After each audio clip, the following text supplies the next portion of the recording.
kore pe ke kamata e tau whailotu I he hoa ko e ni. Ke tau hiwa I he tolu ngeau wanongo fulu mātolu. Ko e himi manako eni o Samiuela. Ko e lotu. Kore ke maumea pe I lalo. Ke tau hiwa. Tolu ngeau wanongo fulu mātolu o e himi. Eiki si hova koe o tua, nā ke awhio talu mei mua, tau potu koe si I tahau, ka ke manatu si o whanau, eiki tau potu koe tamai, tari ai lotu o kou whai.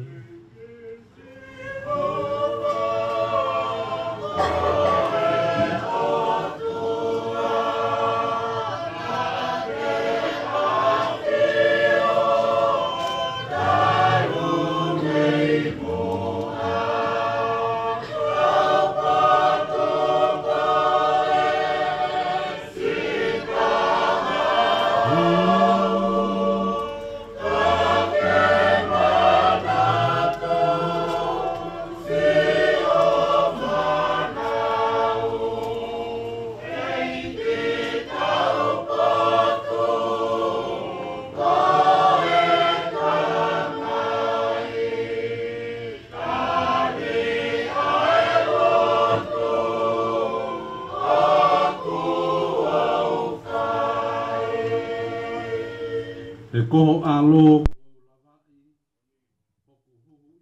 Hawaii, ou ai hou hau, ou ai tautea, ka ke manatu hono lavea, e tau kotu koe tamai, tari ai loto ko whai.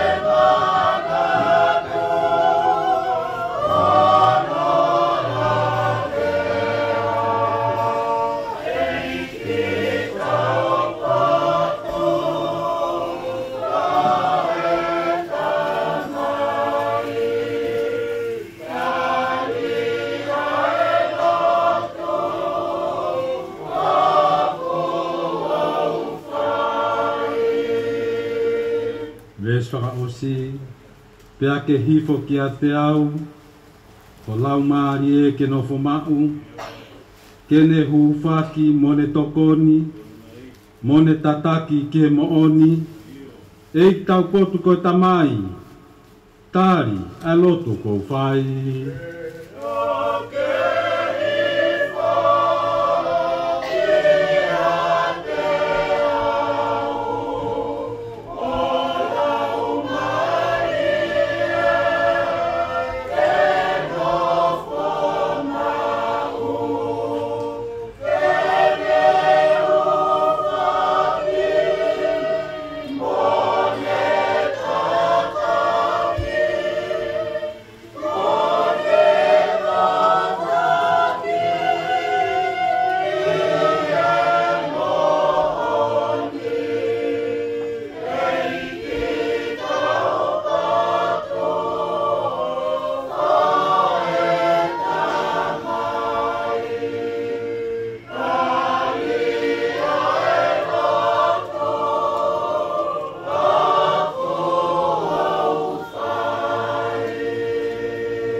Korbe ke ulawa ta tau wholofola, pia me tohi ai whakaha ki a sione me tai ha mai, waheua noa, kore ke ulau me ves tahawa, ke waheua taha ves ono wha. Ai au peo no whakarea. Pia au wakai, ai pekia ai lalahi mo i ki o nau tutou i e ao o e taloni. Pea nai folahi ai ngahi tohi. Pea nai folahi mo e tohi e taha. Aia ko e tohi o e mo ui. Pea nai whakamau ai pekia i e ngahi mea o kutuu i e ngahi tohi o whakatatau ki e ngau ngau e. Pea nai tukuangi e tahi ai pekia na e iai. Pea mo mate foki, mo he tesi, na na tukuangi ai pekia na iate ki nā wā. Pea nai whakamau ki nā tolu takitaha o whakatatau ki e ngau ngau e. Pea nai ri a mate mo he tesi ki ano a whi, ko e nia ai mate a ngau wā, ko e ano a whi. Pea ilonga a ia, nei kai iloa hono hingoa i e tohi o e mo ui, ne ri ki ano a whi. Pea u wakai halang fo ou, mua fonua fo ou, he ne more ai uruaki langi, mo e uruaki fonua. Pea wikai ke i tuu ai tahi. Pea u wakai ai kolo tapu, a Jerusalema fo ou, o aluifo meilangi, meihe o tua, ko os teu teu, o hangeha tāhine, ko ai teunga, ki hono huse pāniti. Pea o mai ha fure o mehe talo ni, o kune pehe mai. Ko eni, ko e tāpane kare o tua, o tuu mo e kakai. Pea e nofo hono sikaina, mo ki nau tolu. Ka te nau nofo ko hono kakai. Pea e nofo e ene awhio koe o tua o ku kau mānau tolu. Io, ko honau o tua. Pea tene holo holo ai loi mata ko toa pē mi honau mata. Pea i kai toi ai hamate. Pea i kai toi ai hamamahi. Peha tangi, peha ongosia, kua more, ai ngahi mea mua. Amen. Whatapu ki he o tua mafi mafi. Tamai, alo, mai lau maari e maa oni oni. Tapu atu ki he whanau me makapuna hau eki. Tapu atu ke potok tapuni. Tapu atu ki he Fai'aho ka mai talasiti. Oi siasi lotu hufia. Tapu ke se tuata.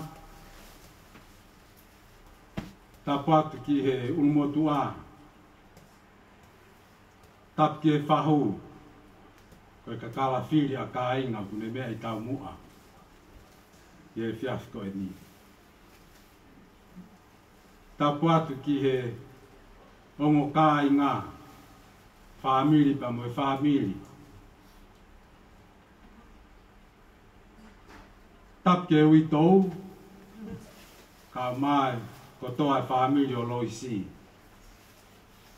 Tapu ke whanau o whainga. Lore, au mawhanga teina, e voka se kona.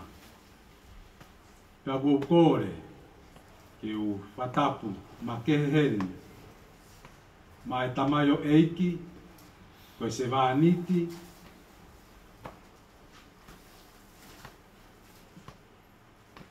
ka koe tamai, koe kui, koe huse pāniti, koe tunga ane, o kune toka e whakalake pāhe hoa koe ni, Samiuela Faka'osilea. Pe foki a toa kase, koe kuini ia o e whamiri, o kei toe mai. Kai ata pa moe motu atu ani, ke u whamanatu pe whamiri, ke te tau tolu, he koe anga e whanonga. Iai pe aho, tau tariui ki o tau otua, pe whanonga tau whai mi taimi ki itaniti. Ka ko whamanmalu atu, e ngā whakatapu toa peu to tonu ke whakatapua ke tau whiohi. Ko tui ko mo whoi mo tolu ia, ke mea mai ke motu ani. Kai toi whe. Ka ko kore pe, mon pe malanga ai motua, ko nau ki siase taha. Ka ko pe mai motua, oske te malanga pe ake reka taha. Masi, o se te vairesi koe, ko vairesi ai pe koe ni. Pe mai motua malanga ia. Sai pe koe vairesi a Sihova. Ka ko kore, koe ka veinga koe ia oe pou mo whakalotolahi oe haua koe ni o pehe. Tokanga ke tohi ho hingoa pe tohi oe mo ui. Whamiri, whamanatu mai Samiuela he ahoni. Loisi, ka moe whanau. Whahu, ka moe whamiri. Tokanga ke tohi o hingoa, he tohi o mo ui. Koe hae tohi o mo ui. Nā mo tau mea kotoa pe, ki e wholofola nai whakaongo atu. Koe mea ia nai mamata, koe mea nai wakai ki ai, asione, e motumaka ko pāti mo si, e ne whonu lau maarie ia, nane mamata, o ki ai utohi, i e taloni o e otua. Pea talamai rewa e sione. Pea nai i ai mo e tohi e taha. Koe hae tohi ko ia, ai tohi o e mo ui. Koe hae mea tohi e tohi o e mo ui. Ai kou tau whaamu, ke tohi ai ho hingoa. Pea ni ihi, na wohe a ko whenga ke tohi o na hingoa, he māmaloa koe, o ako anga, whakaufu ofa apito pe mo ia, nā tolu, e ngai e ria me ngai malai kehe, o e tau whono ngā, he māmani ko e ni. Koe whakaamu ai pe ke asi ho to hingoa, ke asi ho to whamiri, ka koe whehe ui. O ku ke whaafakau, te o ko whaafakau, o ku tohi nai ho ku hingoa, he tohi koia o e mo ui, o kui e te vita e sā me, koe tohi ai lami. E ilo koe. Ka kua pau, ke wholahi ai tohi, o e mo ui, e aho kon talanoa kia sione, e aho e whakamau. Talamai he pelu wahi wā vesi ua fitu. Hange pe koia ko tu ni, ke tau mate tātu o taha pe. Mate tātu o taha pe, pia koe hiri ia, koe whakamau pe. E iai ai whakamau e whai. E iai e whakamau e whai. Pa ko hange koe tau whanongo ki ai, me he talanoa koe ia, koe e whiafi ko e ni, e kātoa mai, ai māmani ko e ni. Pena ke mate i tahi, uwhanga whatapu. Pena ke mate i uta, pena ke mate he wawā. Te koe whea peha potu e uiai e ki ho mo ui. Koe aho koe talanoa kai ai wholofola ai aho ko e ni. Koe haere mai koe ia, ai otua kua pau ke tau kātoa ki ai. Pea whairewa e tari ui. Ke tau whanongo ko hai na e tohi ono hingoa he tohi oi mo ui. He tohi ai otua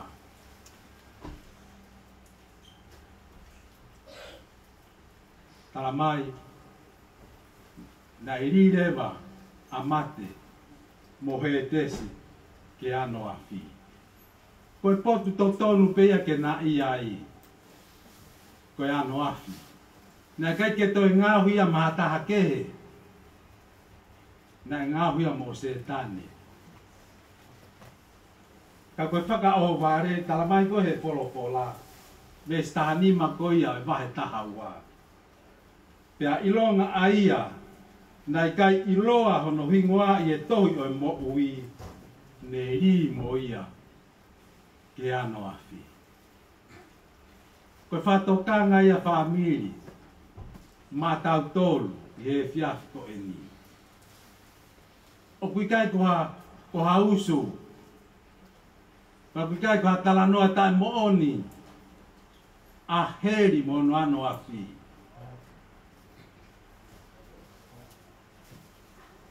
Ko hai e toa ke whianga hangai mo ho hau ai o tua. Kai ke asi ho ingoa he tohi o e mo ui, ko whetuen te ke alu ki ai. Ka pau he kai ke asi mo hingoa e mo tua konu longoa atu he houa ko e ni. E iai mo ia. Ko hai o whi alu ki ai. Nē toko taha. Taha e kau business i loa o tonga. Pitu ngofulu, walu ngofulu. Ka po wha alu mau pe o ewa ki ai. Pau atu wau ki he uafe tupu si i ku toka e toa ko e ni. Pau alato ahi ki ai. Tamai to taha ko e ni. Whaiwe kau. Ko whamalo atu au kito ho whaalawa mai. Tupe mu au ki alu au ki heri. Ko pe atu. Te ke lava pe. Te ke lava pe. Pau talanoa ke talanoa ko o taivasi mo la salosi. Ai kore koe e taivasi. Ke ai mai. Ai tuhu. O ai ha me vai ke tō ki ono ke le lohu whanga whatapu.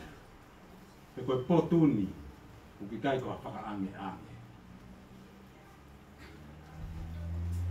Ka nau whenga ke tō tahani, ke hao whake ono lau maari e. Lau le reo ki niua, te mau ngā, we to whanau mai pe awia, ko hike tō taha koe ni. Ka koe whatoka ngai ka te tau tolu. Ko tai ven ke tau whetokoni aki ai. Peke te whai ha whetokoni aki ia. O hange koe o tau whakatahataha mai ai. Ki he ui ai o tua whai ka Samiuela. Osi. Osi e tai ni. Pea talamai rewa sione. I e wahe ua taha. Pea ne toi mamata. Ki e talo ni. He langi fo ou, po ne mamata ki ai. Pea moa whanua fo ou. Ko wihe ne more ai uraki langi. Pea me uraki whanua. Pea ne wakai ki e kolo, ko seusare ma o alu hifo, o hange ha taahine, o teu ki hano huse pani. Pea tamai rewa sione, i e vesi tolu ka moe wha. Ka koe tala ofa ia. Koe palomesia ai o tua. Ma nau tolu koe e tohi o nau hingoa e tohi o mo ui. Na tau whanongo. I vesi koe nau raki lawe ati ai ane nai. Ki he potu koe o ki nau tolu. O ki kai ke haho nau hingoa i e tohi o mo ui. Ka koe tāpua kieni, ka moe palo mesi moe tala ofa ai o tua. Ki a koe mo au, ka pau e tohi o tahingoa, he tohi o mo ui. Te kou lawe ka he pelu tātaha, ai tohi o i kautui.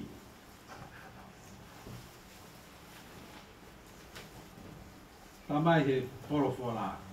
Pea tene holo holo, ai lo I mata ko toa pe miho nau mata. Ku whangai whātapu.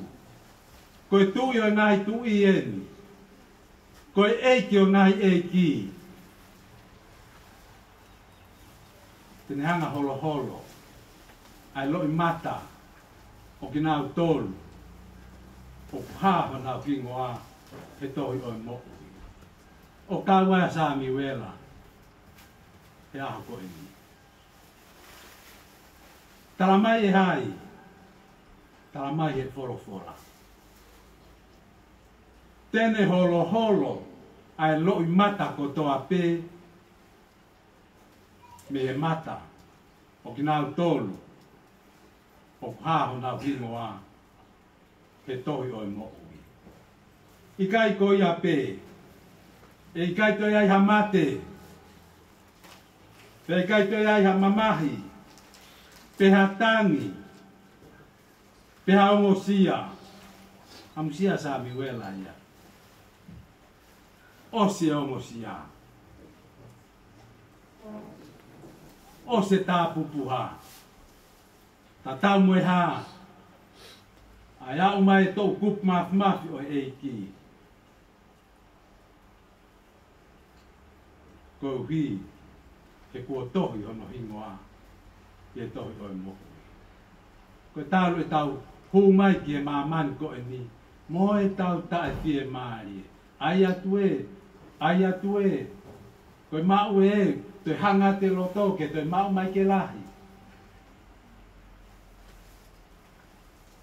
Ka kia te ngau tolu ko tāpua ki he o tua o whainasea ki ngau tolu. Ai mo uita e ngata. O hange kena tau lawe ki ai ane api. Pia wholofola e ia na awhio I he talo ni. Ko e ni o ko whakafo ai mea ko toa pe. Pia ne pehe mai tohi. Ko ngahi rea ko e ni o wala falala ki ai. Pia koe mo oni. Oi mo oni. Koe mo oni. O kiai ai heri. Koe mo oni. O kiai ai he vani. Ko he vani. Koe potu e tewe o tua. Ke tau aluangi ki ai. Ko heri. Nai tōna ki ai o tua. Ke alu ki ai a se tane. Ka kohi ko e tau whiri. Ko hiko e tau whiri, ko ia e a whangatuku.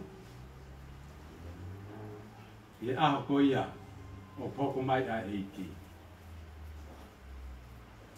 Ka pau te ke whiri, pia tonu o whiri, ke kau he whanau ai o tua.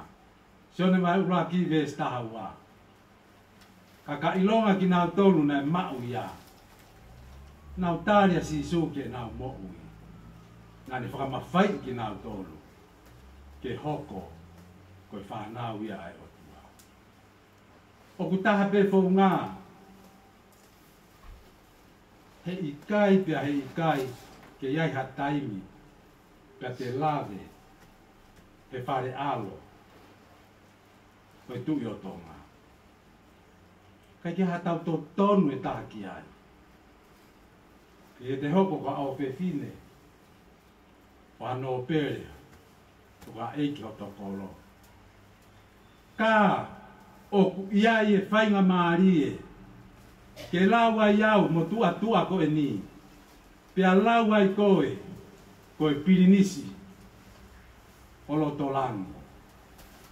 Koe whanau ai o tua. Ke tau mau a kalaisi. Ki e tau mohui. Upanga whātapu.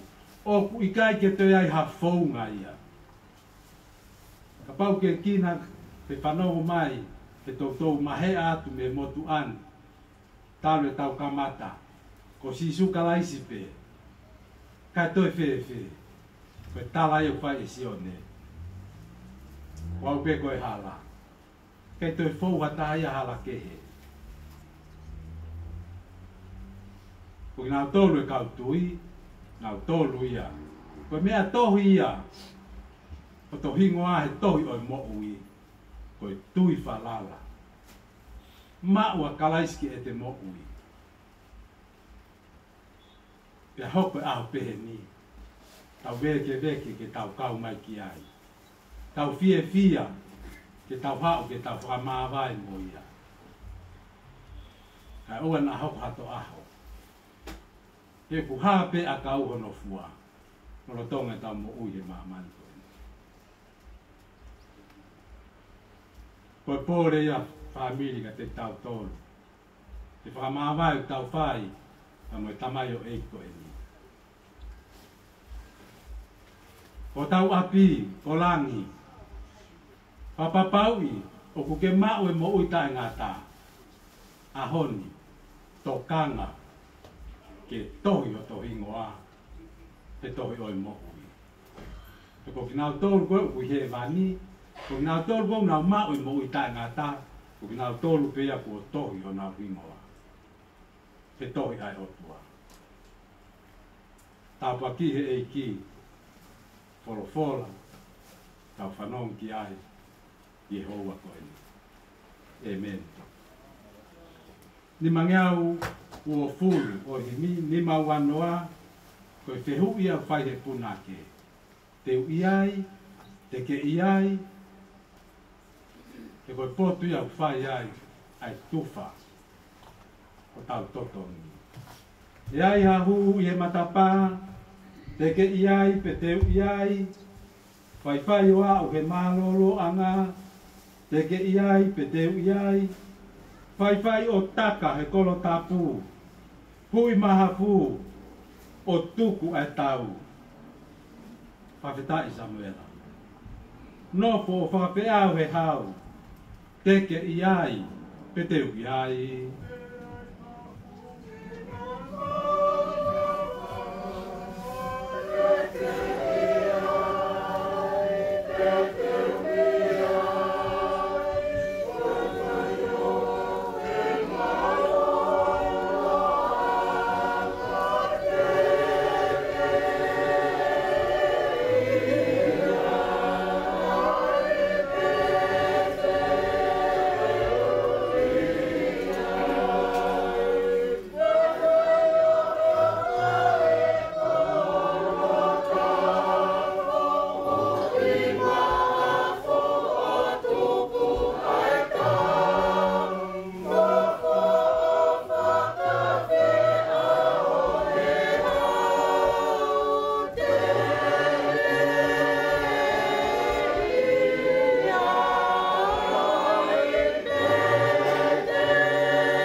Whakataha e whai.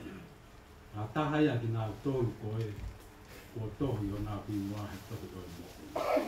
Te te iai, te teu iai, koe kau helo ia o ātonai.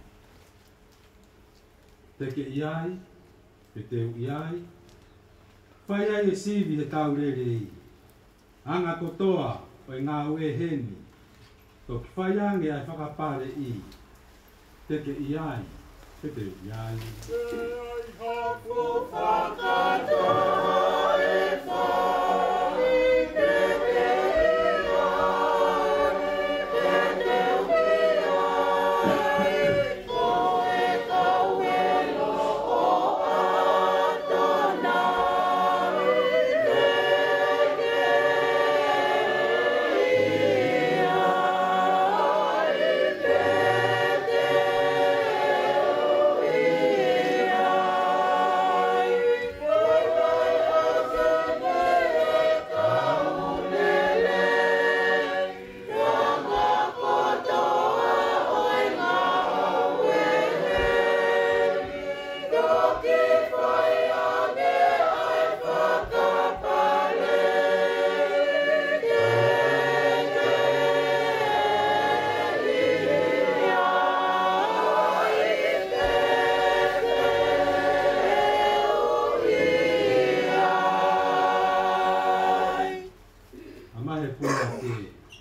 ani kakai te nau tu i tua, te ke iai, te teu iai, tala mi loto, Ke alumua te ke iai pe te iai ko tāpuni a matapa ko kamata a kātoanga ko tō mui e kai lava te ke iai pe te iai Ani ka kai te nau tu i tu a te ke iai pe te iai ka la me loto ke alomo a te ke iai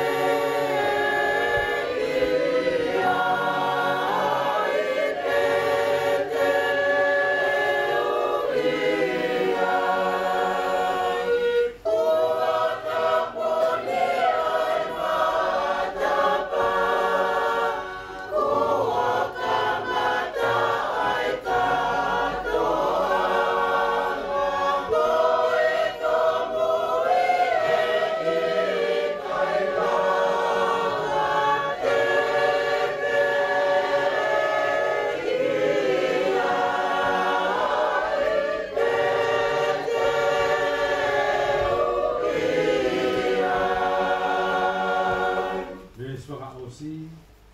Iai ilangi hafu tākanga neongo e ne tokolahi te ke iai pe te iai whai ki vaiola honau whawhanga te ke iai pe te iai oi ai monu te nau tō whanga tau e la mio tae ngata holo kotoa honau loi mata te ke kauai te te ukawai.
Whainga mahi e whakaukau te taukau he kātoanga te mea whamamahia te alat ka kātoanga koe ke tāria e kita o papau i te maua kalaisi ki o mo'oi koe pāsia te tuha to ingoa te tohi oi mo'u. Ko kore te whai ha tau lotu, tāri mai tau lotu i tōku hausa.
O tua mafi koe kamata anga na moe whakaosinga ai a Fiona.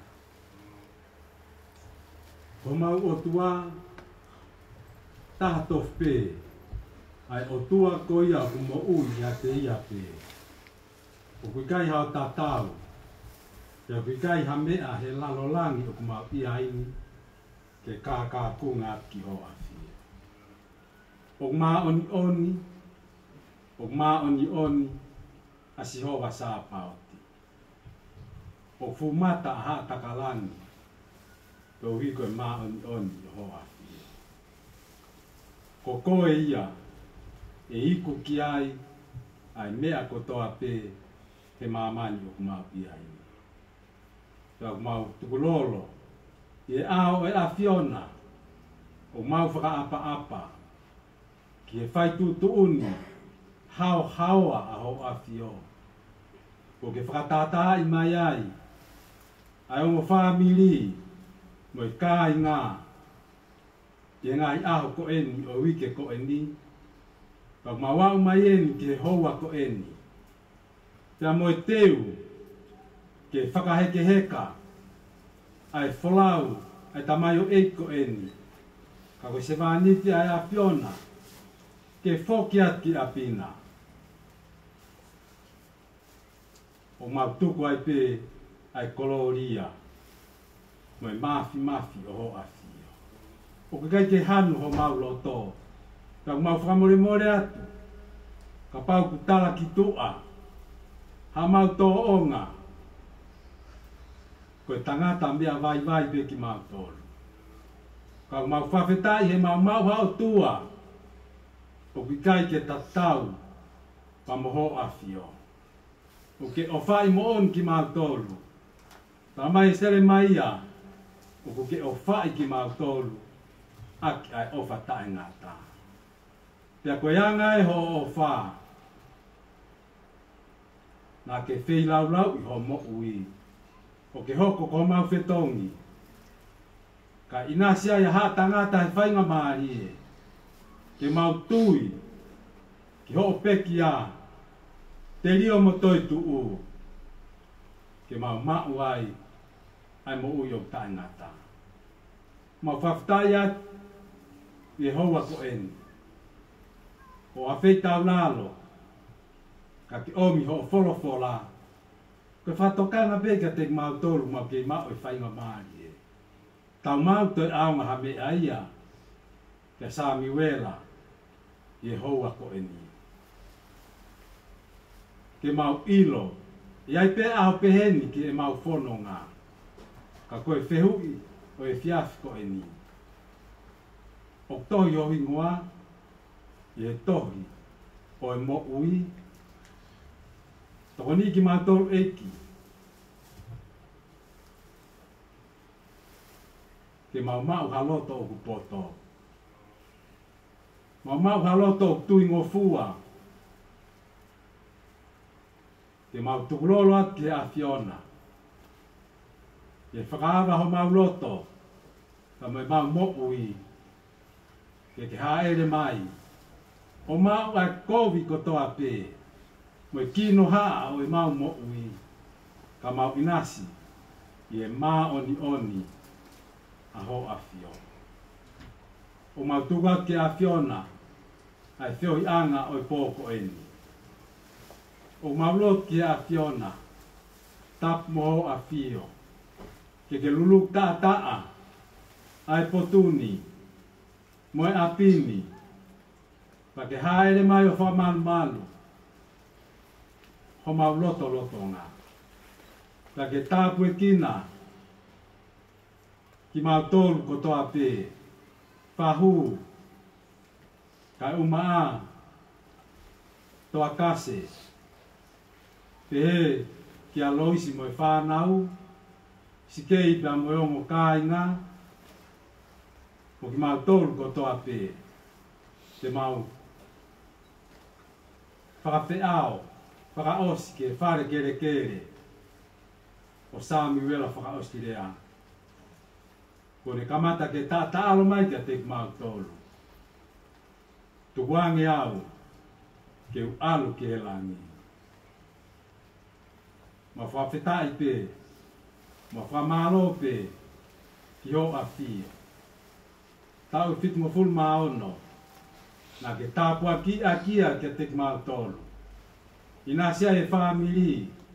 Ina sia e siasi. Ka monu ia e kai ngāpa mo whonua. Ma lot ki o a fio eiki. Whaka aonga mua. Kolo fola. Ku mau whanongo ki ai. E fiafko eni. Ka ke tataki ki mau tolu. Toi ngā fio i anga. O e pōko eni. Pia moa pongpongina. Mau tukuat. Pai whekau. Ka moe teu. O e whekau tuku. Te ke omo mau tolu. I he aho a pongpongina. Mo ki ngau tolu ko toa pete nau whakahoko. Ai whatongia whakaosi. Ki e whakahekeheka ai wholaunu. O tua mafi. Tāpua ki mai aho afia. Tau kau pia moe afiona. Pakakato pa whaua lot mo hu. O hake atunu. Mau kore ni he wafa si sukalai si. Na ka koi ki mau tolu ka mau ka lotu ka te mau lea o te he. Tā puaha o wafa. O ko mai o pule. Kai o pinangalo. Nge koia i e langi. Te koko mau mai. Wak mai a hona. Mau mea kai ki anai. Ka te whamore mori. Mau mahi ana hala. Wangi ma whamore na tolu kua te mua mai. Te aua me whahu ki ma tolu ki ai ahi, ka whahau ki ma tolu me whiri. O ai pure, moe maa lohi, moe palohia, o taengata, peke taengata, amen. Resi o tau eiko si sukalai si, o whalahi ai otuako e tau tamai. Pio i tu maa whono lau maari e maa oni. Whamalu mai, te mau tolu kotoa pe o na hiri kai whai peo tangata. Amen.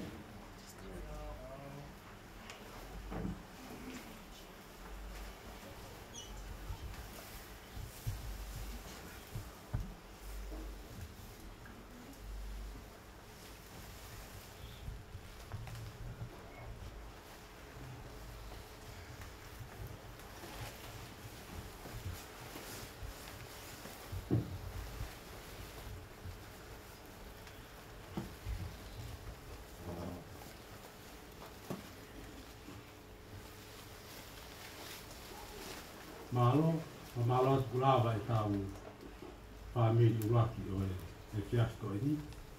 Ange pegoena e hako mai, a polo kalama e hoko e malu. Kamata e whailotu ai siasi, o hoko pehe atu ai pe. Ki e ne kakato, e tato ki maoreo ha maalolo he toina. E poko ni, e tu whatamea pongpong. Teo e whaikeheka e wholau koe ni. Malo a puta lava mai.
Watapu ia Samiuela Faka'osilea me toka pena whakalakepa. Watapu kita dai Fai'aho na ni kamata e a family, ai family. Ka tu be mo ke hufanga. Kita malu ko ni kamata ki ngau la jo me fatongi a e fin. Kata ka dia ki tu be mo ki fa ka ki whatau ke sononga ka me polo kalama kon. Ko mu ia ka whata ki tua. Ui ka toa whahala ma tau tolu ka tau. Tu taha mou iai te e whini neo ta whini ka tanga mama. Ka whaktai pē, ko ena ne fua ki pa koe pē kone toi tau. Kore whamore more atu. Whamore more ala. Ko te kitengi au. Ko te whaki tonu tō he mā. Whamore more pē whangi. Whamore more ia mā se si. Ko hea ki a tāi bato ki nofo mai whakato mai ka mi mui. E ta whakto ma tā u whamore more ala whamiri. Ko la vei pē ku e tau nofo. Ko wham pē ke whakau taha se si ki oike lawa whatongia o pōni. Bato whakato tau whailo tū whamore more ala. Ko tui balu whakato e whakailo tū. Ko osi e whailo tū rua ki, ka wihangai manat me ri. E taimi ko ia. E tau whailotu tāpu ni, e laine honga whuru ke off ki ai, e ki hawhi tātā. Ko mō whai matau, e hu mai hou ei, koe on ki loki koe, kau ke whia e whakaangai. Hu mai loki e whai tō matau, koe ke waifisine ia, kaka loki ki mai koe ni whikaua koe koe tātai. Koe ki kare taha kui mui e tua tēni ti, Whamore more whingawe aki o atape pia moi. For non-Tongan speaking, please, if in case of fire, please just take your time and walk slowly outside the door. Don't rush. In the 2 room on my right, this was the restroom. There's one more behind. Yeah, this, if you want to use it, it's up to you to use it. Just in case of fire, anyone can, don't rush. Just take your time and walk through the door. Maro Obito. Kore atu pē, kuna ke, hiwa mai pē, whamare more pē, o te tengi auga mo kua ke pē o mea ki o runga, kore pē ki tawhito kone aki. Ia ki whailotu ura ki o whainga maari e pē. Maro Obito.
Kotua, koe lau maari.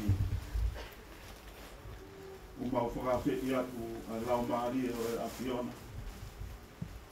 Ke tō kai koromu. I apitanga mamahini. I Sisu Christ ko arotu mau whamu ui. Amen. Koe whorahimi. E kamata aki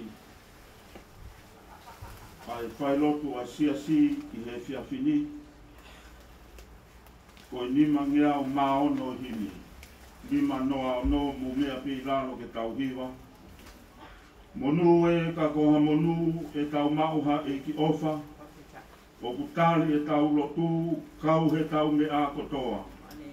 O kuai ha tau mamahi whakahaki he o tua. Alu atu o te kaki tene kau ki hono fua.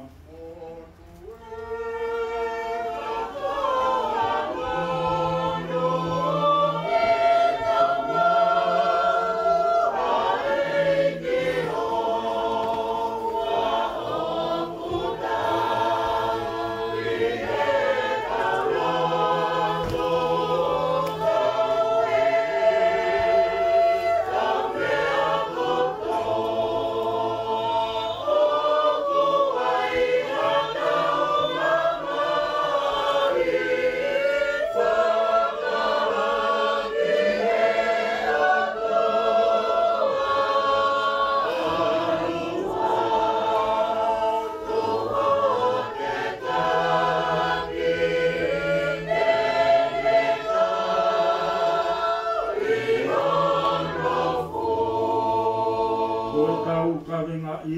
e tau mawhasia e. Koe ahi whawha e tau mea kotoa pe. Koe toi ni mo ngāla ho tau tolu pe ko ui. Koe whieha mo taha ai mawha e mo ui.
Tene ala te o hiki hiri whaki o nouma.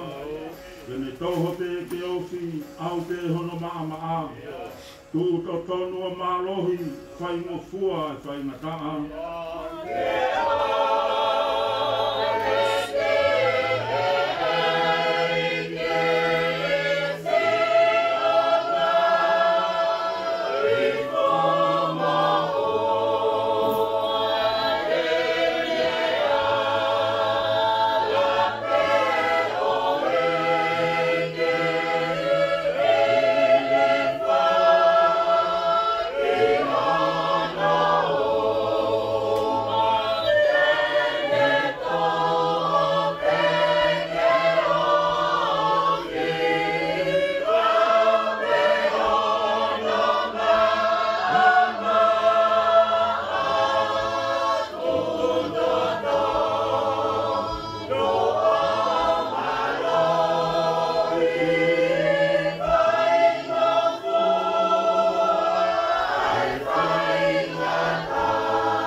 Sisue, ua tō mai hama mahi, tāla ki o tāu ke te, o tō tātanga hena o tārikari ia, ke le fua ho ka ringa, whakaai ho mawhasia.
Whai mea ia e pou whakanotolahi. Mai whamiri pia moisiasi i he whiawhini. Ko whiawhia ke omi e sāme hono tolu. Tolu e ngāhi sāme. Ko sāme a te vita. I he me hora. Mi hono whoha ko Absalom. Ai au ke he hono whakarea. Eiki. Kono i kai tokolahi hoku ngahi whiri, tokolahi a kakai hoku tuku mai, tokolahi hoku lea ki hoku lau maarieni, e i kai hano tokoni, meia Elohim. Ka kokoe eiki koe whakau o takatakai au, ko hoku rangi rangi mo hiki anga o hoku uru. Ko hoku leoni o kuautangi aki kia sihova. Pea kune tali au mi hono mo unga tapuna. Ni utokoto hifo pea mohe a au. Na ku aha ke he ko sihova kune whaka orunga au. E kai te mana wahe ki ha mano i kakai. Neongo e nau kāpu i au takatakai. E sihova ke tuu hake. Tokoni mai hoku otu ae. He kua ke tā i kou ahe hoku whiri puape. Kua ke laiki ai nifo o i whaka otua mate. Oku ai e ki ke tokoni. Ke hifo ki hokakai. Aho tāpua ki. Ka ngata pia mei ai. Katapu ke a whio ai otua mafi. Otua koe tamai. Otua koe alo. Otua koe lau maari e maoni oni. Katapu atu ke whanau. Mo whangamoko puna hou eiki. Katapu atu matapā e te au. Kai o maaskei. Whare aha matapure. O whatapu atu hei. Kia Samiuela Faka'osilea. Te heu whatapu ki he ui tou. Whatapu ki he whine eiki whaifkau kauhi o e wahi saute. Tapu ke tangata eiki whaifkau Tisleri taufa o haana ai sipini. Ko tapu atu ke tangata i se tuatanga e umahono tokoni. Ko tapu atu ki he urumotu anga e umaa ai whahu o poni. Ko tapu atu ki he whamili kotoa. Isa, whakatapu atu ke kau ngau e kotoa siasi, kai umaa toe ngā siasi. Ka talangata mua hei a te au o whai ki tua mama o atu, kai kore e whainga maari e koe ni, ki u whakakakato ai whai lotu whakaos, ai whai lotu uruaki, o e whakalake pā. Ko e whailot ko e niu kai ke toi ao ngai ki he peki a. Ko e whailotu ko e niu ma ki tau toru pe ko e ni ai siasi mo e whamili mo ki mou toru ko e nau ku mou kei me amai. Mo kei lau maari e lele. Ko e same na ku lau atu hange pe ko e na ku uraki whakalea ki mua. Ko e same tolu weni pe au ku tohi pe e o runga he same ko same a te vita i le hola pe a me hono foha Absalome pe a ko tana noa kakato e sameni te ke mau e koi a ua Samiuela wahata nima, wahata haono tana noa i kakato ai e mea koi nai hoko ko same koi ni ko tala noa pe ira ke fo i mafu o te vita i he ene tala loto i he mea nai hoko ki a te ia pe a mo e tuli mai ai kau a Absalome ki a te ia me kai ko ha mea ia nai whaingata ke tafo ki hake a te vita pe a mo ene kau o whai ha whainga tau mahono whakawhepaki ki hono whoha. Ka koe mea na e mae ki na ia te vita ia, te lia ai moui a Absalome. Oua na ia hataha e ara ki ai. Pea whainga tā ia ai a tuini o ni hora. O ku kamata pea e vesini eiki hono i kai toko lahi hoku ngahi whiri. He nai tui ai kau he pelu. Ko e whiri o aluhake ia mei heli. Ko e whainga ta arhui foia pia mei he wani. Ko toko taha koe o ku whepaki pia mo e whiri mo e whainga ta aini i mamani. Pia ku kauaia te vita. Kene tui a kau he pe luka ia ha taha kone to whanga i ha whainga ta. Pau pena ia ha ane ngaue na e whawhepaki ki he otua. Ka kia te vita na ne ngaue a kia sa me koe ni ke whakaha o kui kai koe whainga ta ape koe whiri o aruhake me lolo whonua o ku whainga ta i ai. Koe mea koe o ku whainga ta i ai ke tonu hono wā ki Absalome pia tonu hono wā ki he otua. Pia ko kore whamore more ka ngau a ki peki foi vespe taha koe ni. Ke tokoni pe ki he aptanga mamahi ki he siasi pia moe whamiri. Ni u tokoto hifo pia mohe au. Nā ku aha ke kosi hova ne whaka orunga au. Ko haia e lava o mohe i he taimi o i whainga ta a. Mahalo pe koe whamilini e iai e kauta e mohe o lewa pe ke osea pongpong. Taim whainga ta a en ki he whamilini tangata i ki Fai'aho pia mo siasi.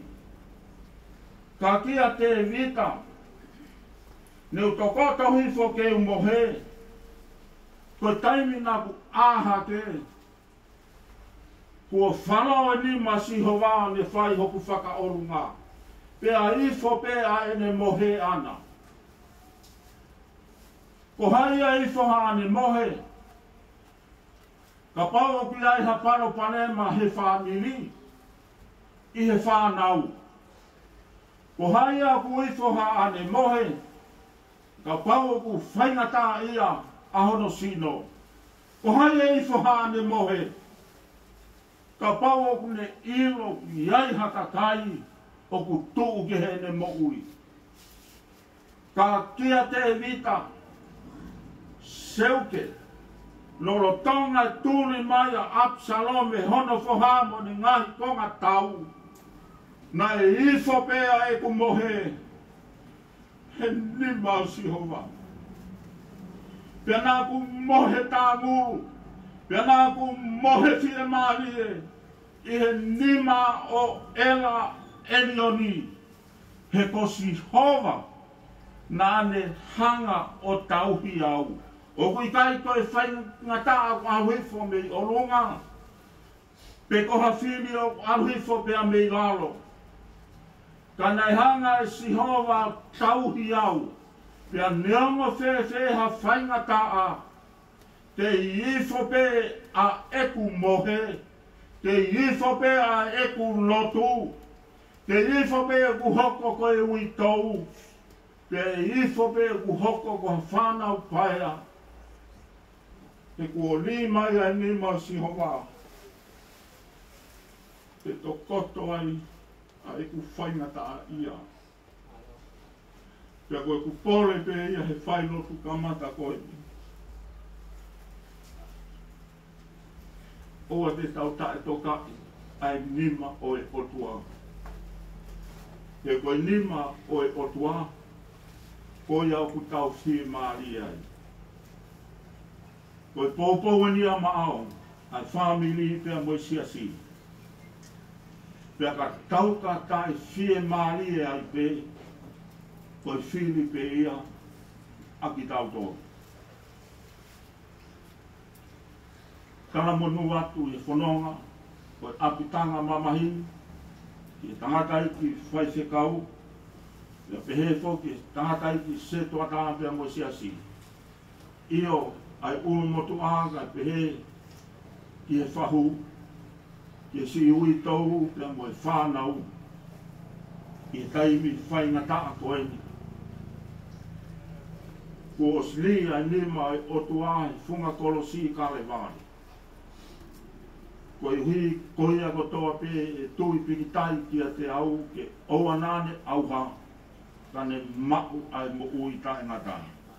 Koia ai mo ui o ku Fiema'u, koia ai mo ui o ku i kai hamamahi pe koha tangi, ka koha mo ui o ku mohe i he malu malu o sātai.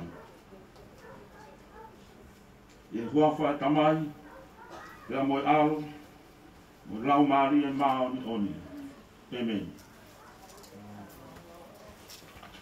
Kore atu ke mo toi hiwa mai mo, i e whāngeau e himi. Te uspela atu pe ai ves Faka'osilea, ai ves uruaki, ka mo hiwa mai ai pe mua, kai oa ua aku, ki e tau whaino tuku oi pōni. Teki ke tau hiwa e ves Faka'osilea wai ki mea ku ngāra, he ko wakaya ki lot whalena, o ku ki kai ke hange o ku mata whiru ia. Ko ku hingoa ko peni toa tafuna, pea koe whai whekau wau o siasio man leua. Pea ko fia i whainga maari e koe, ko whai ai a talangu fua ka kato ki hok tapini.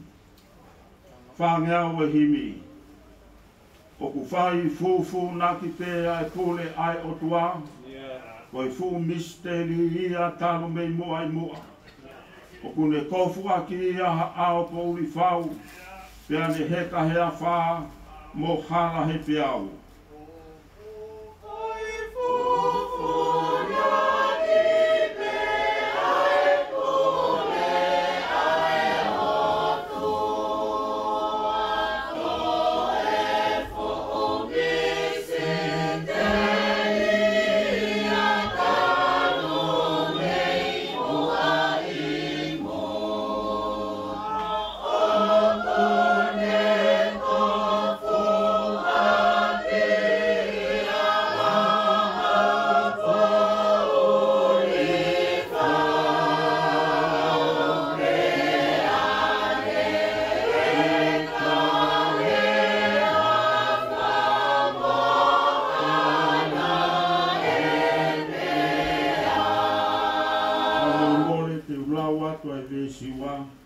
Pea whai e tau rotu. Pea ka hiri ia, pea mo hiwa hoko mai ai pe, i toinga e ngahu besi. Kune awe ai lelei, ka e tuku pe ai kovi, ko tonu o kulusa pe, kaua pe aloi, ko taiwa si tai rotu e kai katoanga ia, ka para fua la salosi, mo nofo fie kaia. Kune awe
mafi.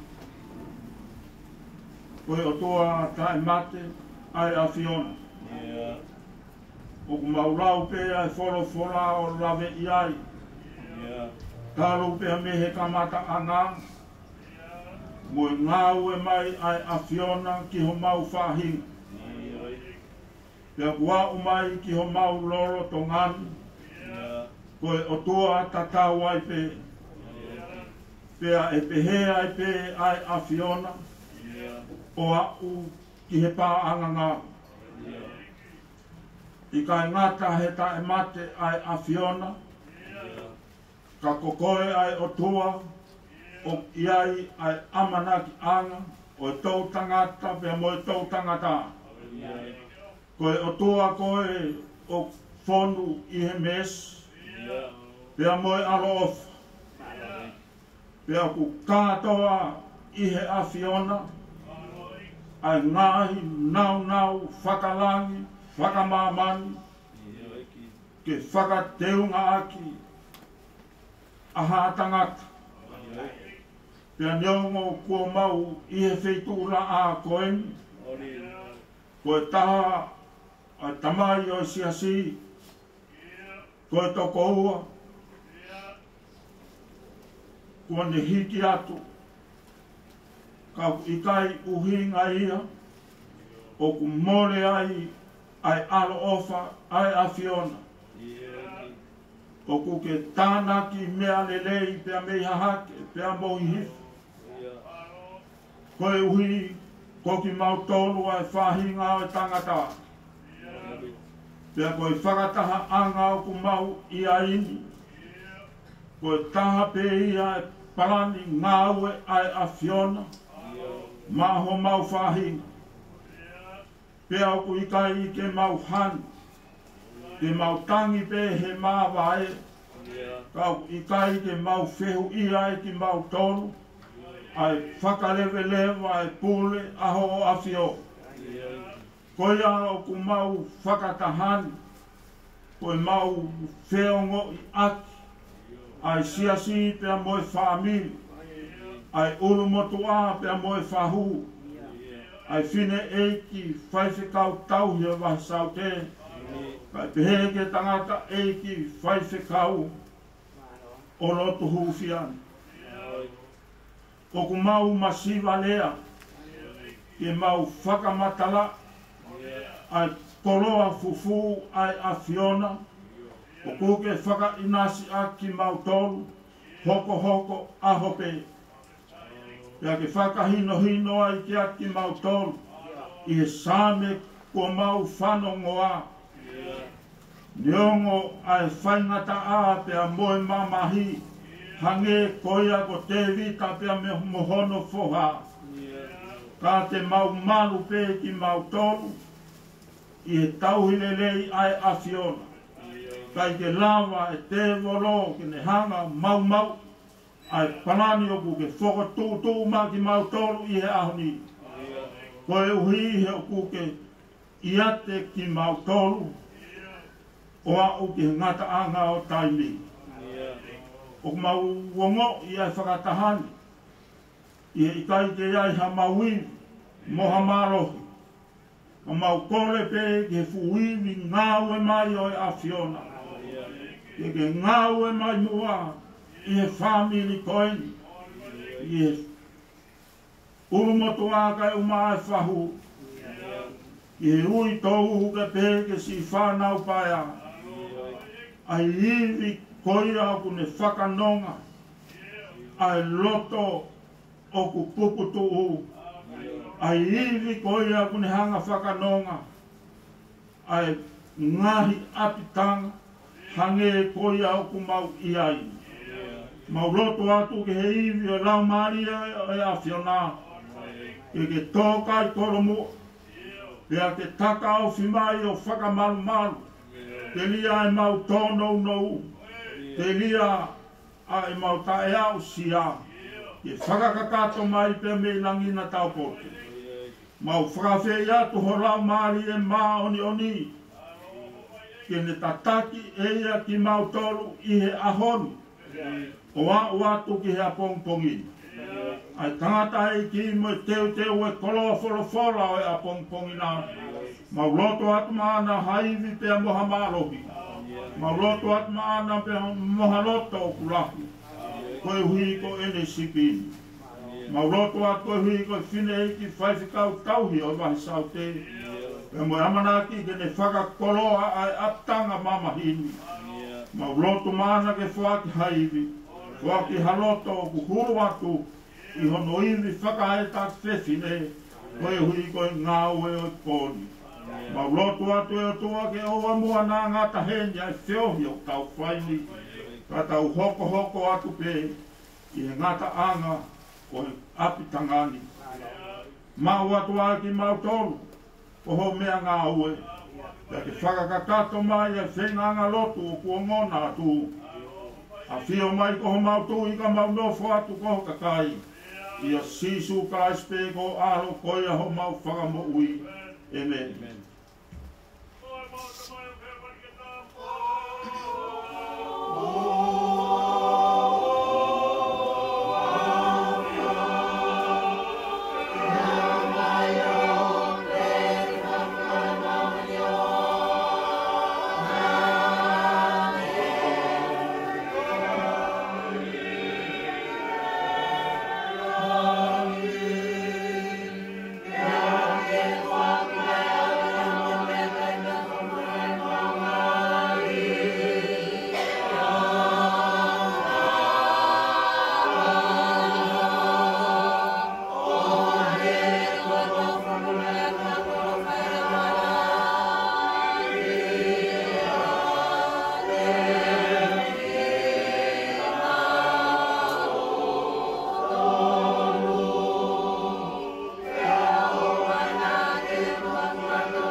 Ngā watu he. Matapu ke kua kua pio tau tau tonga. Ako kore ke u whakamaru atu. I he tararo whakakat. O ka mata aki a e whairoto si aki e tato hi. A e talangata mo a ia te kita whaikitua. A tuku mua ke whakahoko atu. Whakamaro. Ono whakakofunga. A ui tau. Ka maa whanau o whakamoko puna. I mui a ko whaketai lahi. Tawi ko e whakaora ko whai he tai hamai. O ne whakakato ai ho tau whatongia ai he whakoni. Whamaro a twai te kau. Ma ukoroa. Whakaloto lahi o whai.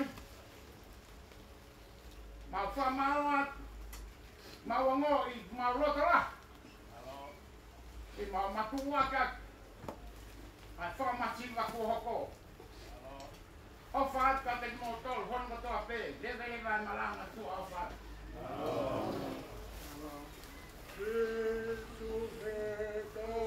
Bye.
ko le ke u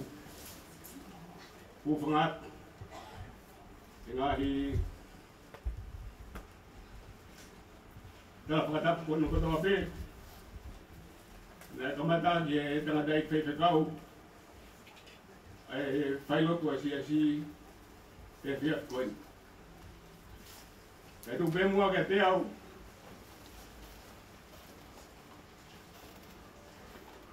ke fai be haki manat miri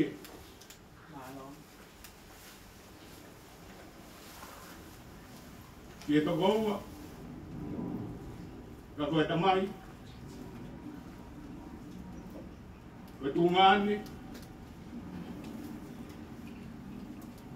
ko tungai tau ihen fiat ko kai haki manat meri ya Samiuela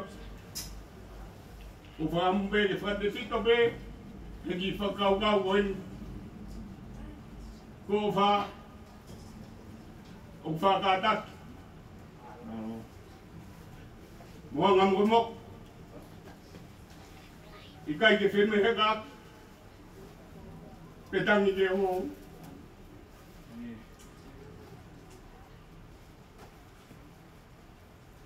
manat meri egon o ha ko do be am hukulo to tu ma be e feo le fai me toko ua koen ka koe tamai ki whanau o kunau haha i muani hipo koen ko manat meri e kia Samiuela koe sisi tahaia he whanau Amere, ka moto mas Faka'osilea o masila mea. Nami na utupu haki ai, parei mea o e whineiki. Ko whineiki ko lahia, ke whanau ko ni, ke whine mātua whiwhine.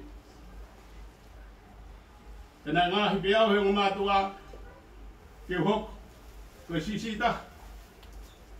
Ia Samiuela. Ka whai mai ai whono ngā. Maunofo pē i masila mea. Ka moe mātua. Ka pehe kia tōkas. Ka whineki. Ka wahange koe.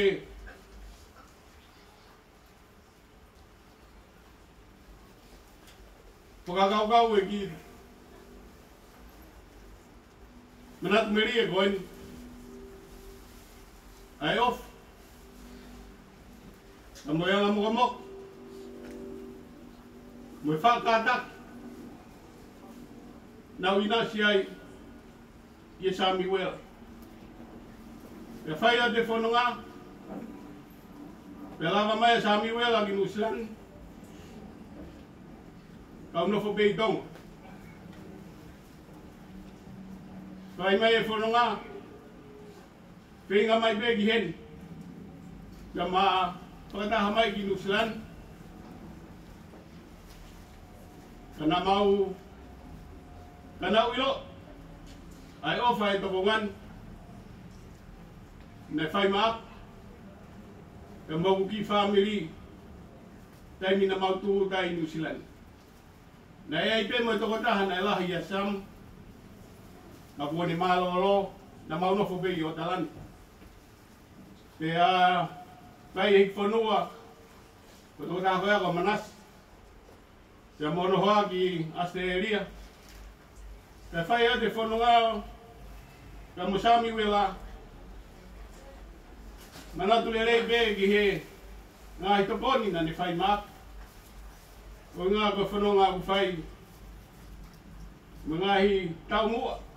O whanonga nei whai mai ke whanua muri koe. Tei mina una whai mo Samiuela.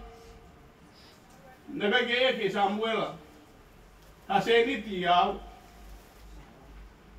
Ke uto koni anke kia shopping. Pe koe nof. ne fai ono api lolotonga ko ia ko faere mai lois ato ko tolu nai he taimi ko ia o ma no fo moia ko me ko ne ta mai Samiuela ka te au ko tana ki hau ki tola ko ke overstay he taimi ko a mo mina mo o tamai ke ko ka mau ko he imi ko foki be ki tonga langa hau ki pare ke no foi ka to fai tu ai finga mo ui ka he taimi te tau be ka inga ne fai be fono ngā ka mo e whakakau nei mai Samiuela ka te au ka fai be ki kukukuk waluni mā na wau ki prison e nai mā ohi mkwesini alanga Samiuela o malu i mai au ko foki mai ko kwatu be ngā we mo e alu ke he hopo fai be o mau e pepa he waluni mā ka koi koloa kotoa nane o mai ka te au na whakatau api e be he waluni mā he ofa ne fai Samiuela mo e tokoni ne fai ki a te au ne onga na tau mua e whanonga mo e whakakau ke hau whoki ki tonga nge lava hau ki paripari kai whakapetai ki he iki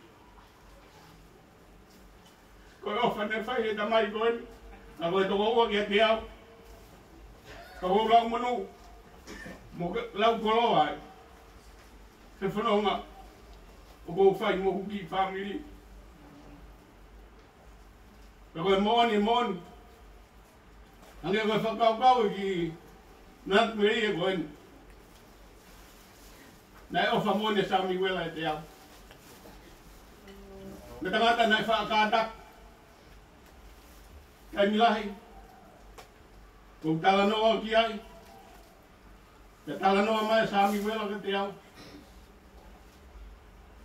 ka koe angai e talanoa whakatoko wā kai kia whaingata e hok ka koe iku a ngā koe te fia koe ai ki manatu meri he pōkoni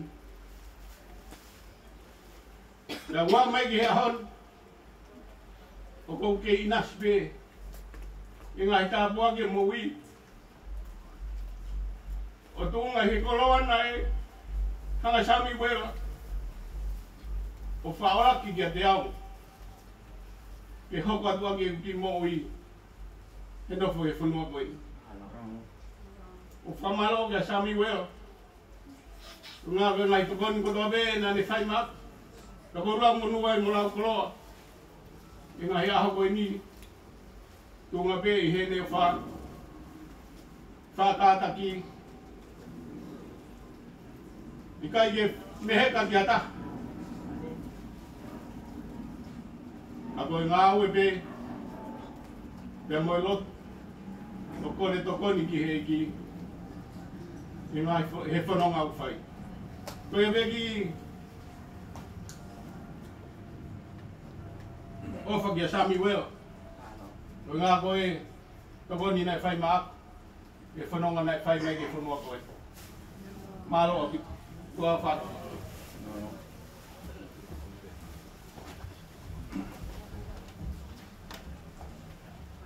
ko malot ki manat meri ko whai e whaho e pon ko le pe ke te motolo ku te manat meri e ku taimi en a koe ki honga furu ta pune ta manat meri e kai whahoko e tau whai lot Faka'osilea malo Oh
fole peke o whakatala whakatapu ko o si hana awhaki.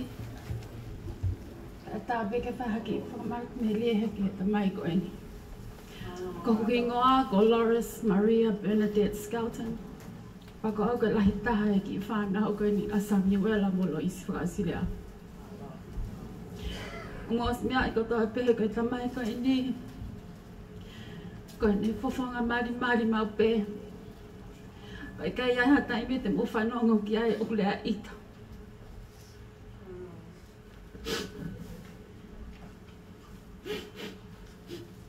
Ka koe fōwha taimi pe nau whanongo na ki lea lahi ai. Koe taimi na maa ko whakauri ai.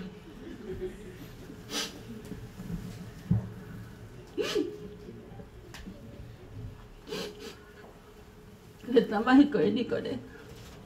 Ofa he whanga moko puna. O ne ofa behe mela. Kene whanau mela I taha o ke sisita. Polau a koe tamai.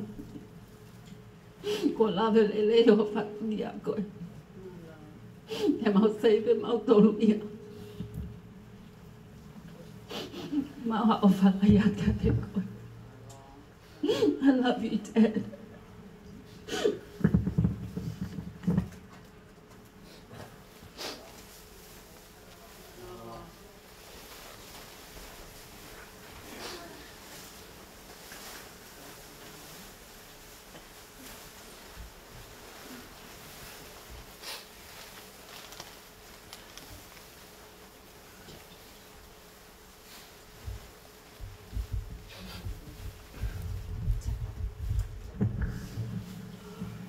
Ko kingoa ko Samiuela Faka'osilea, ko e kamsi lahi o Samiuela Faka'osilea.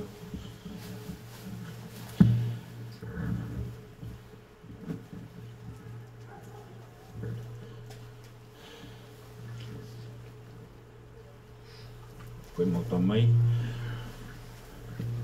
ofa. Kai veke ita mo mea, kana e toki ita pe te ngata ko ne ka tamini. Au ia. Poko io. Poko e la mana ko foke motuani he algon go o TAP. Mau wha alu pehe tokonaki ki istamaki ko au pe mo e sisiwa iau. Mau alu Fiema'u TAP mau wawha ke kapu istamaki Fiema'u siwa tau ai. Pake mau poki mai koe ki akini o e mai mau whae. Na e ha, parang pe mau tua. Kale mau whae. E oi, alu veka aka mai koe hosi Pake koe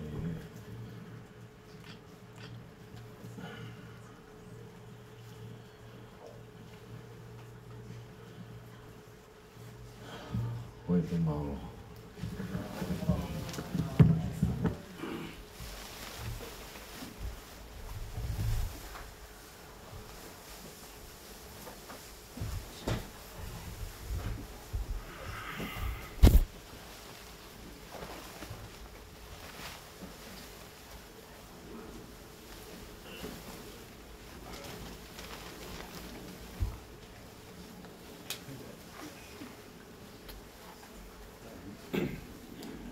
Lelei, ko kingoa ko Samiuela Faka'osilea.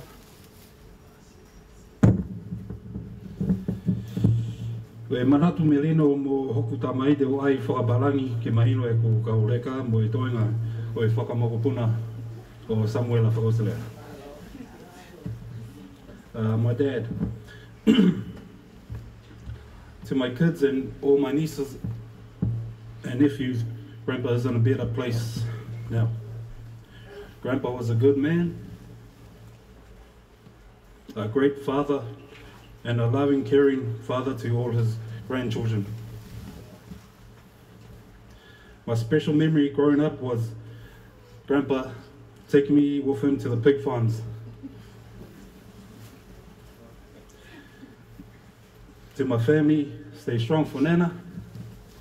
And to all my siblings, thank you, and I love you all. Dad is okay now.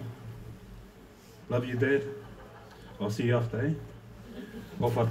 Malo.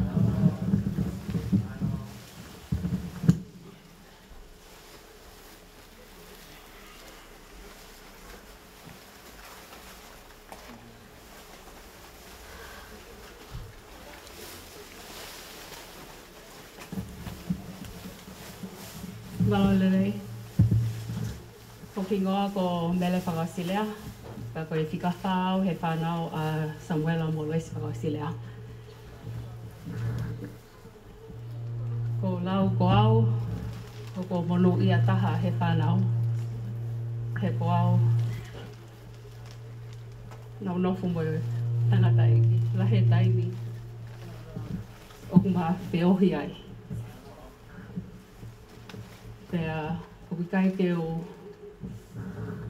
fuloto mamahi au he hola koe ni tangata eki. He nao hoko pea koe whika tolu ke he ongoua tangata. He koe loto pe tangata eki ke alo ewa. He koe motua mo ui fie fia. He koe ai peha mau alo ewa koe ne mea peo whai. Mele o hae tau alo. Was mau e umea i o atu pe au ia. Mane Fiema'u lewa. Dad, ko ofa lahi atu kia te koe. Ma loe ofa. Ma loe tauhi. Sorry I didn't get married. I think I was meant to stay to look after you, Dad. Au koe ni, kua ke Fiema'u he koe. Koku koe tangata eki koe ni, koe lea moko pehe tahimi kotoa. Ko au ia, ko hoko au ia ko whae. Ita peha ki pea, ko lea. Ko ne lea mai peka, mele, moko pe. Moko pe. Dad, teo whenga pe. Teo ko ne lea whakaosi mai koe ni, he manofo koe ni whale maha. He po sāpate. Hane sio mai peka hao. Hone eke mai. Tau ko ongo I ongo sia.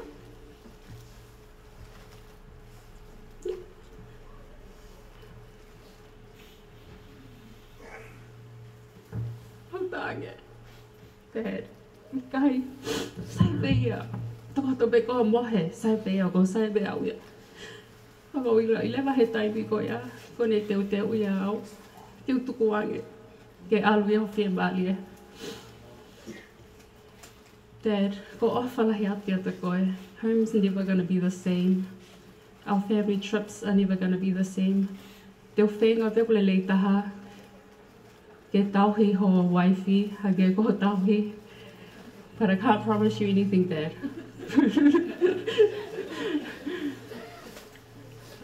Ofa lahi atu ke he whawili koe ngahi maheni ko toa pe tau I heri he pōni.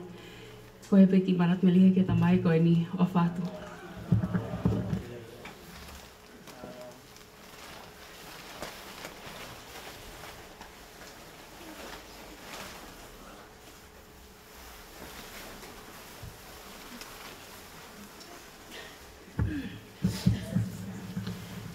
Malale ko kingoa ko tankina na mlaulu.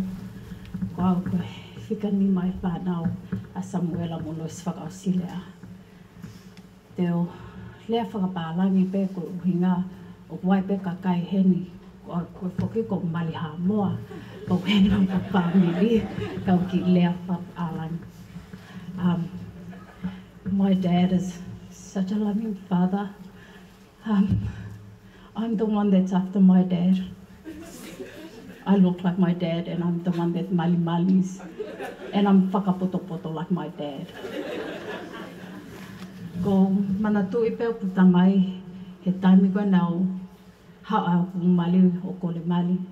Po talange pe ko mbali. Ko tamai, he's a plan man. Ha'u mo hapalani. O ato ha'u kole mali.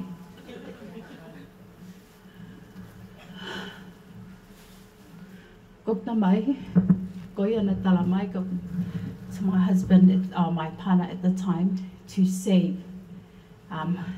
Save before we get married, because a wedding is really easy, but it's where you're gonna live. That's one of the great examples that my father had given me. And Bucky is to save, to start off our foundation at a house and put God first. Dad, po ofa lahi at kakoe. Whakamole mole, ko ha mea no whai to make you angry or anything. Gonna miss our trips, taking you to Samoa. Koe ose Eva. Sorry, Mom. We'll take Mom too. Love you, Dad. Thank you, everyone, family and friends, for attending today. Koea Becky Lea Malo.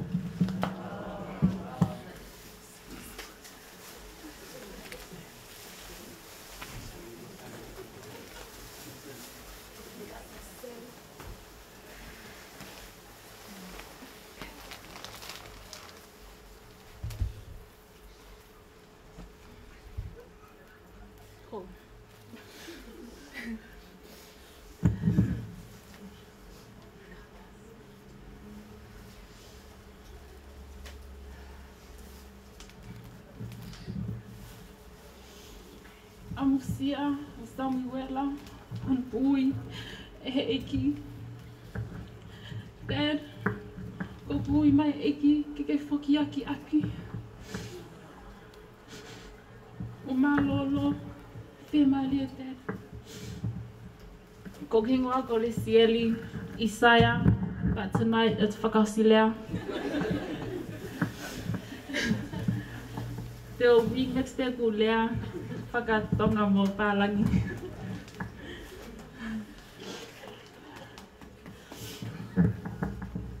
Every time I hear the name Samiuela, I think of that he needs the verse. Amusia Samiuela Honuia Eki.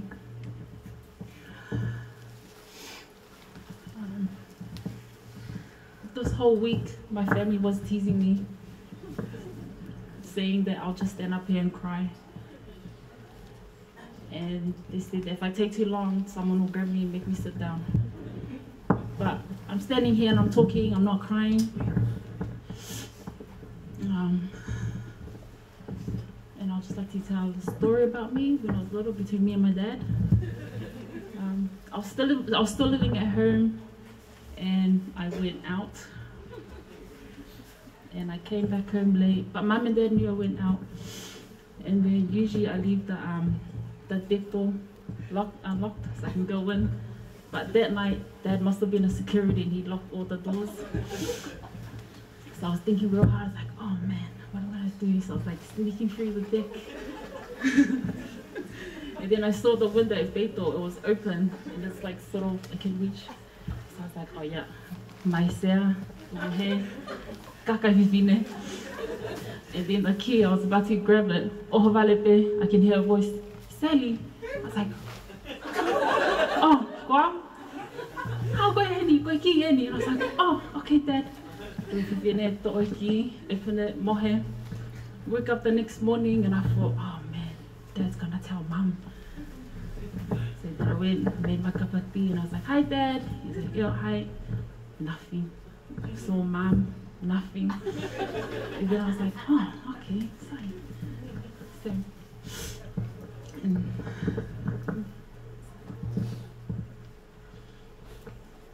Dad always had my back.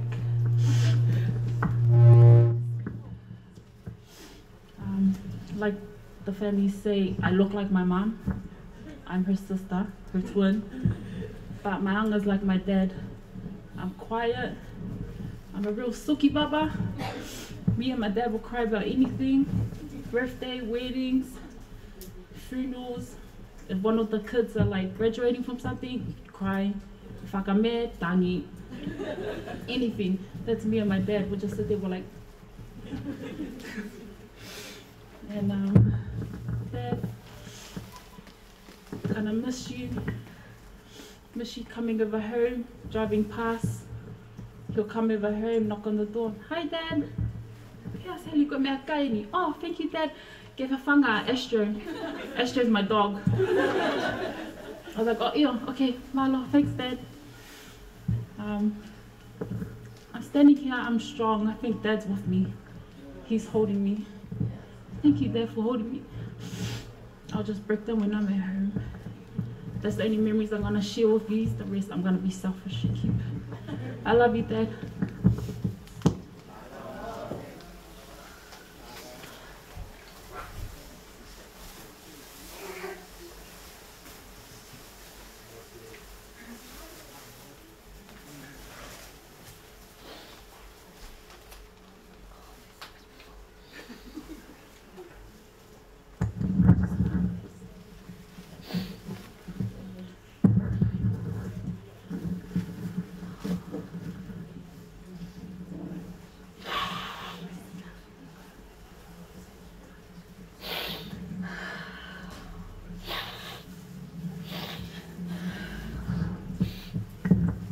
Malolele, ko hoku I ngā ko Samiuela Faka'osilea. Pe ko au sisi tā he whanaoso.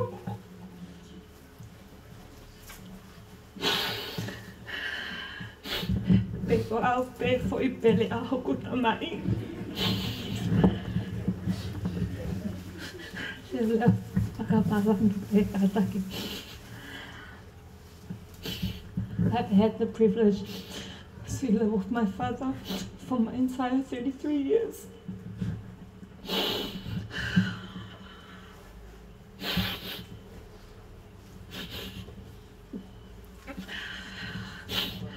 He was the best.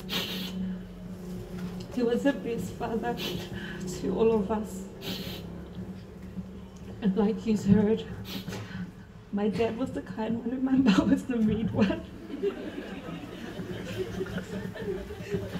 Every time my mom will ground my dad will get angry and tell him, sit, leave him alone.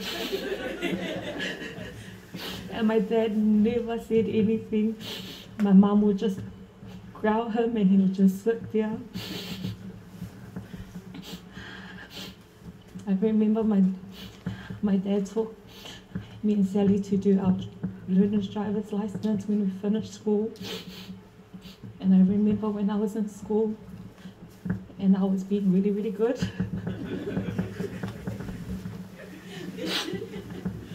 And the teachers rang home. And I remember going back home and my mum called me to the whale with my dad and she was growling me and she was like, e tuke vainga. E tuke vainga. Alpe o ako take fuck in my bed. And I remember crying and Dad was sitting there saying, Saipe va inga. And my mom's like, si, e tu que va inga take fuck in my bed. And my dad always, like Sally said, he always had our back. Nothing made him angry.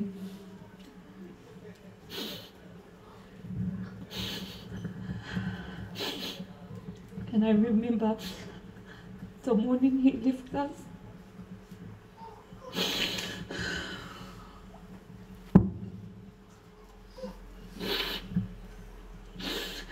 I saw how tired he was. And I knew he wanted to go. But I wasn't ready to say I was going to be okay. And I didn't want to tell him to go.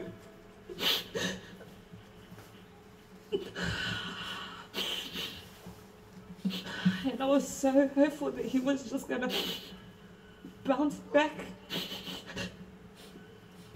and get better. But that was the first time I saw my dad tired.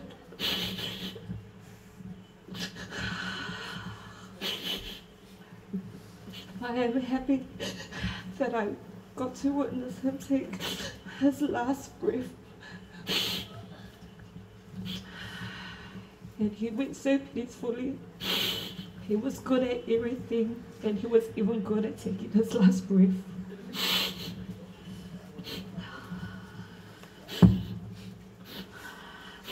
Thank you, Dad, for everything, for setting us up. And now we'll take care of your passenger princess, Mum. She's gonna go sit at the back now.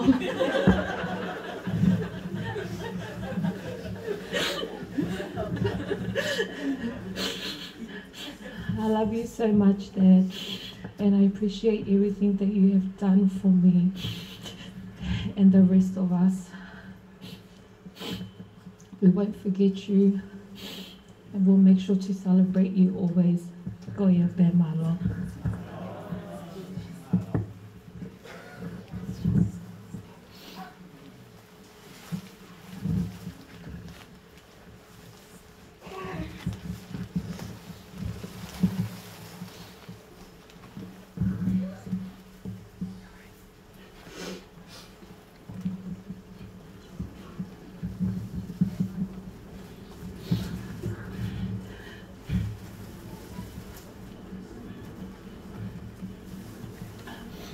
Hi everybody, my name is Frances Skelton.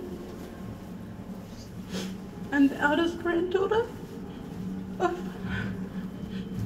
Nana and Papa, and I'm the eldest daughter of Loris and Willie Skelton. I'm gonna say mine's in English because my mom married a Samoan. I'm so sorry.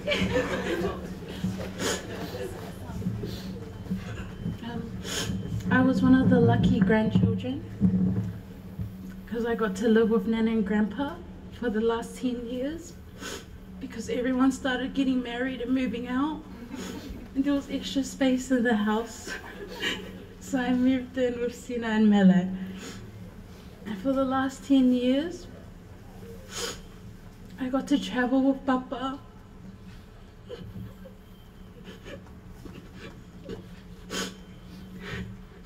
I got to wake up every day and, hi Papa, good night Papa. And then when he started getting older, I had to keep moving closer to him because he couldn't hear me say good morning. I had to keep moving closer to him, like, morning Papa. I have so many good memories with Grandpa, and he made our childhood a really good childhood. I got to grow up around my cousins, my aunties, and my uncles. And that's the most important thing in life, is just being around your family. And on top of everything that he gave me, his presence is the main thing that I'll always have with me.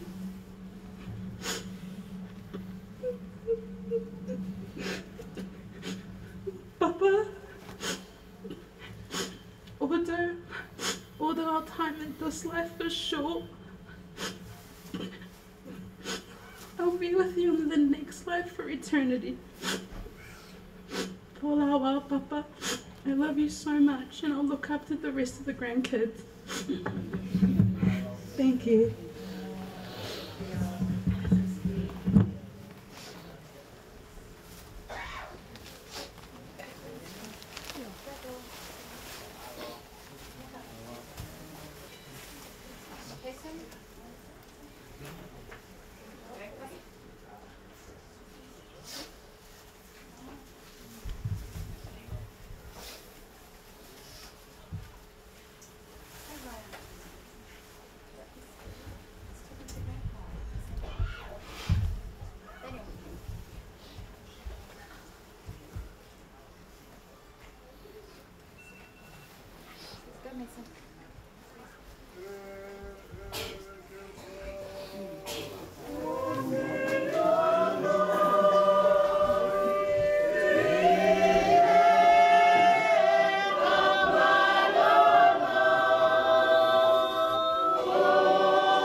Ko Peyton, Faka'osilea.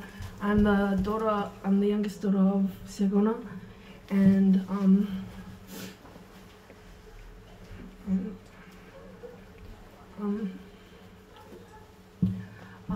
we just came from Australia yesterday, or the day before, and I wasn't around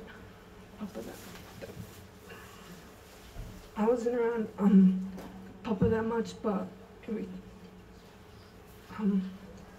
every time we were, he was always so soft spoken, and yeah. If you haven't been around him that long, you could just tell that he has a really good heart. And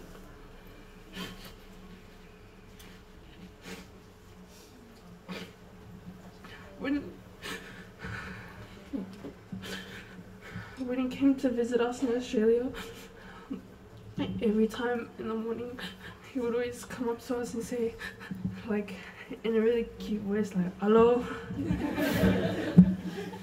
And yeah, like, just those small interactions really made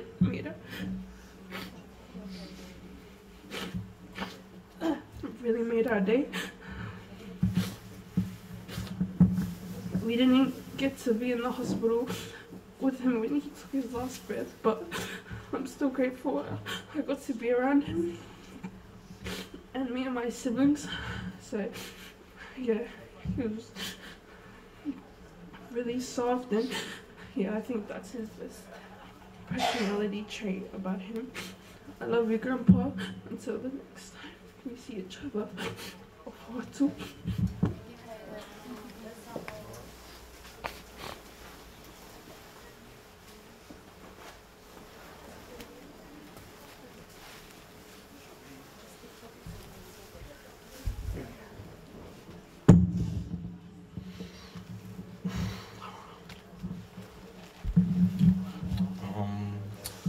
Hey everyone, my name is Samiuela Faka'osilea, named after my grandpa.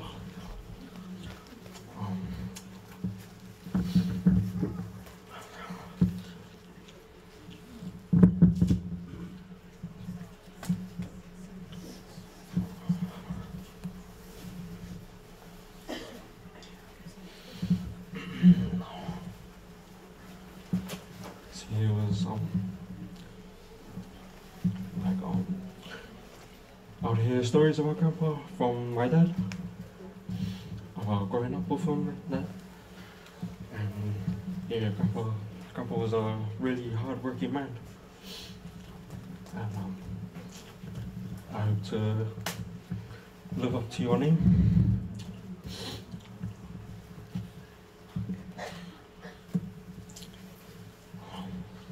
Thank you for what you done for me and Julius growing up, Grandpa. When me and Dad and Julius moved in with you, with all of you, taking us to school in the mornings and that.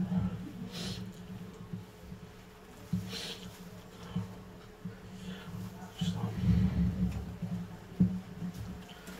thank you for all of that. And yeah, just love you, Grandpa. Sorry, I didn't got much more to say, but yeah.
Hey everyone, my name's Bako Isaiah.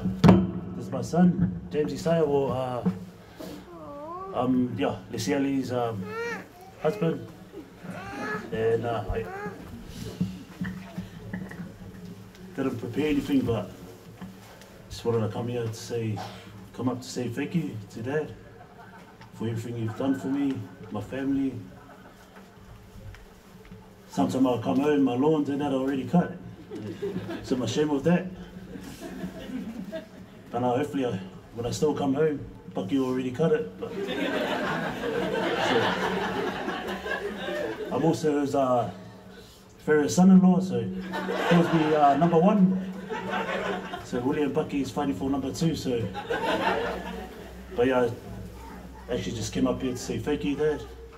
I know I never said I love you when you're alive, but you know, deep down, we love you, and also proud of my wife, didn't cry, so. But I think Paki prepared you a song, but Mawelo Malanga.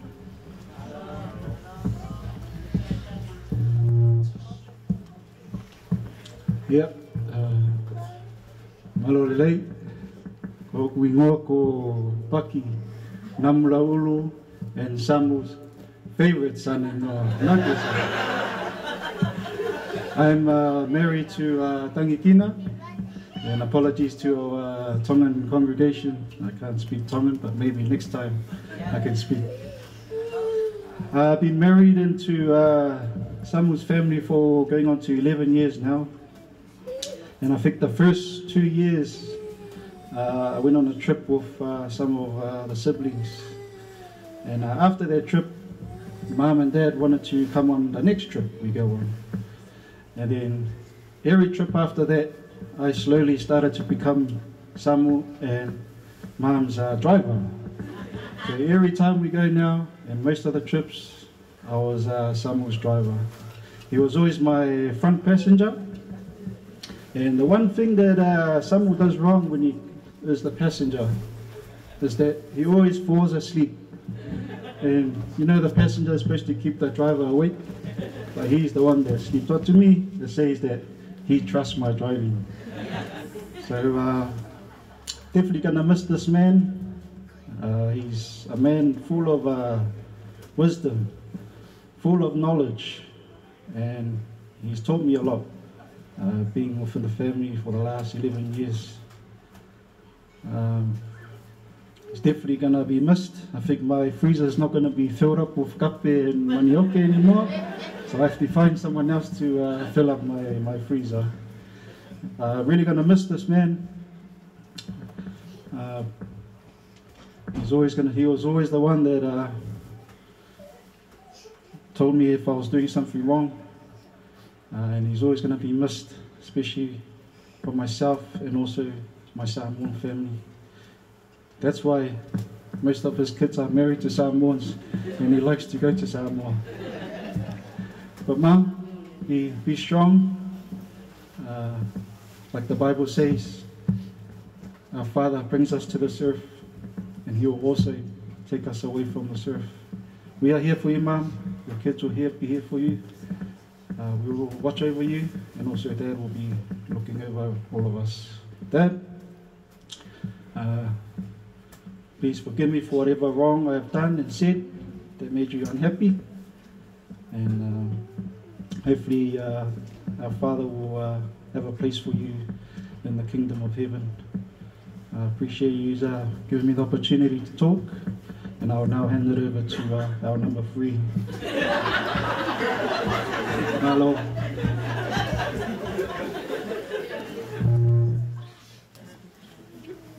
Thank you, number 2 and number 3.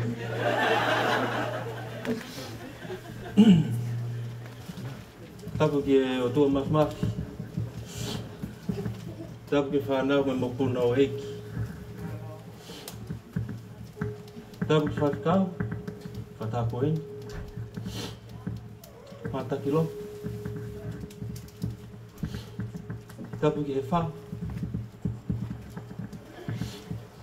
Tapu ki se tuata mo whameri. pāpi ki sias, ka pē, ka wa ai, ka tō pē. Ka tō mau, I whakakato e, patungia koe.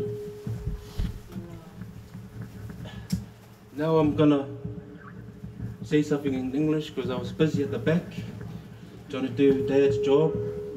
But I hear number 2 and number 3 are saying they're the favourite, so I quickly come over here just to straighten things out for them too.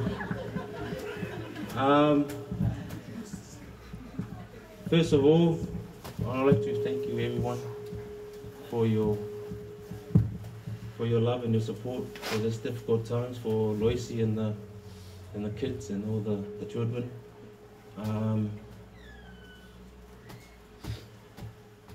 I had a whole lot to say tonight, but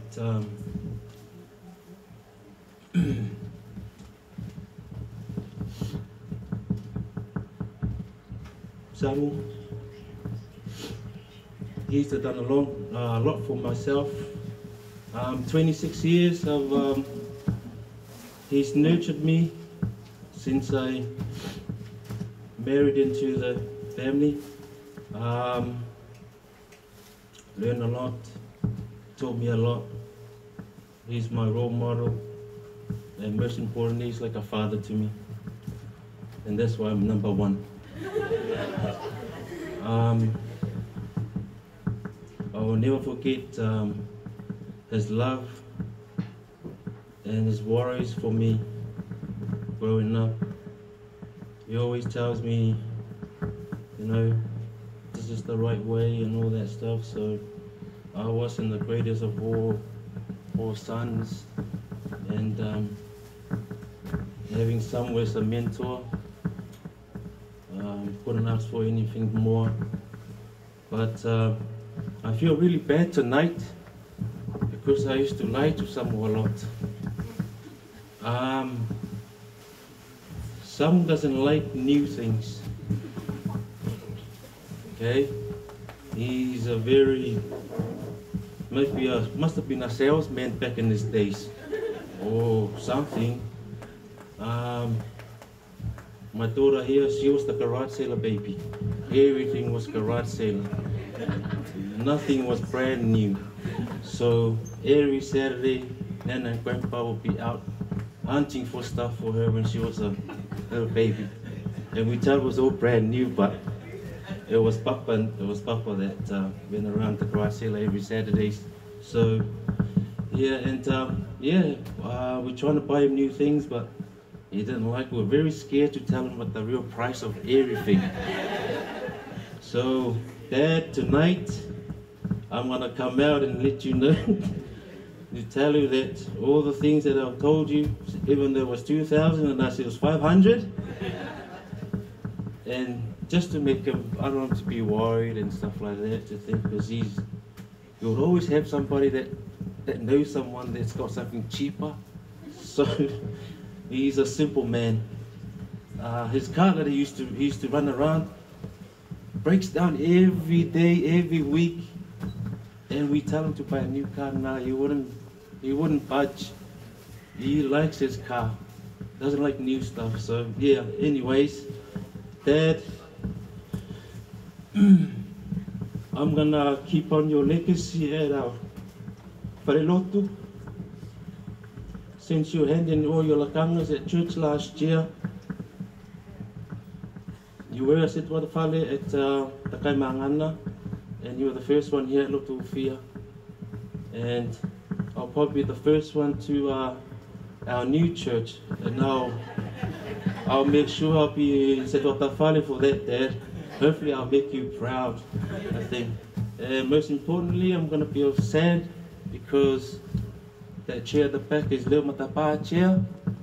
It's going to be missed. So it's going to be hard for me every Sunday coming in, he's not there. So I want to keep your seat warm, Dad, every Sunday. And yeah, thank you for your love and your nurturing. And all right, o fatu motor pe, and balo apito o fatu.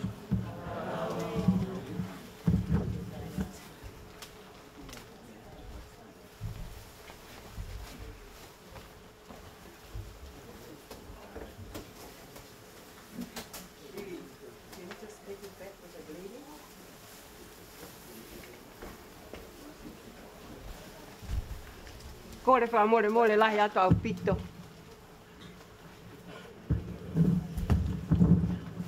Whatulou.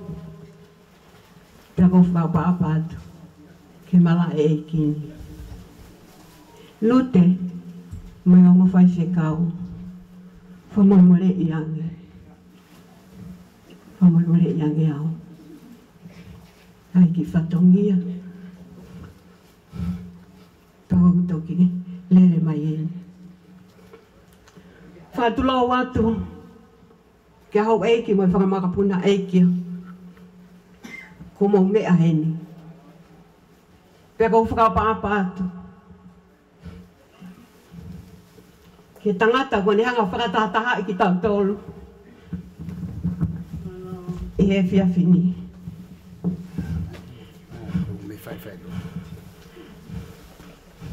Kai whai pe moha ki manatu meri e.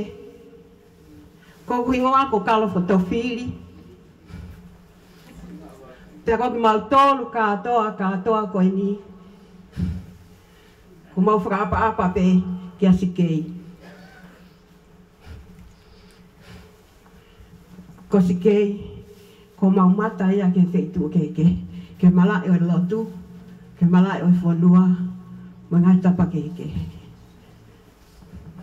Ko kutu upe anko ku manatu meri e ke Samiuela. Samiuela peange mai, ke toi tuu mai, ke mamata mai, ke whonu, a sayone mo pangai e ki. Pea pehe ki tua, pea moe holo, moe ngahi peitu kehe. Oi loto a, oi api, ko lotu huwhia. Nā mau tupu hake pe, tatau pe pea moe, ki koini a Samiuela, ko ki whamiri masiva. Kai kaha mea taha te mau ilo ai. Hala he lotu, hala. Hala he ako, hala. Petu maarie i kai. Peka toi mea, hala ta, kai kaha mea taha te mau ilo ai. Mea pe tāna mau ilo, tau me mau kei vare. Koe tā e whawhangu, pea fua peki mau tolu. Efi, awe petok whakaaki ki sayone. Mea pe taha kou lawe i. Tai whawalo, ho tuai apia, si atou tai pia mawahe mai e kuongo mātu a. O kau e whakotue apia ko, pia mau mawahe ai. Ga me iai o au ke ahoni, ko kau pehe mawahe. Ka koe hoko pehe mea, kia skei moi ka i ngā. Mau kātoa, mau nofo pehe me he tafu. Kai kia taha ia, hu mai ki heni, hala tā. Ko ongo i kou, a apa pahange ko tutu kina. Kane ongo ia kai fefe. Si tunga fine matu a. Samiuela na nofu pe me tu a me tafu. Kuni ma pe. Whakaongo. Hako lele mai atala mai. Ko lute peeni. Lute tua o patu. Hei kai teke ngalo. Koi tau whakalau maari e koi ka mau tole at ko moia me eiki. Pea ka toi hiki mai peki ke nani. Ke hawai pe mo mau loto. Ka mau kei nofo pe. O whai pe ai whatongi a. Isa. O ange pe ho petongi. Pea koi whakaapa mau whai ko ia kei hoko atu pe. Ka neongo ia. Ki minitu pe taha pe ua kei toe. Ko Samiuela. Kai iloa ia ha mea taha. Mea pe taha, koe tangata ngalelei. Pea tangata ofa. Te hange koe lau koe ai wholofola. Sisu. Ka hiki au ke olunga te tohua mamani kia te au aki pe ku ofa. Samiuela. Koe pe ku lea maa vai ku whai atu. Whafufonga at pesi tunga fine mātu a. Mai mātua nau fōu tua pe mei tua mei he. O ke hanga toho mai. A hou eiki. Ai kau lotu. Ka kai iloa poto. Ilonga mata anau peni. Iloa he ngahi malai kehe kehe. Ko ke hanga toho aki pe ki nau tolu. Aki pe ho ofa. Ofa ka koha ofa e. Ho ofa ki mamani katoa. Ofa na ikan mamai, ofa na ifai ke au. Ko uhi pe. Ko ki tau tolu, ko i kainanga e whonua. Lewe vai whakahoha. Ko tua ofa atu. Malo e ma ufai ngā maari e.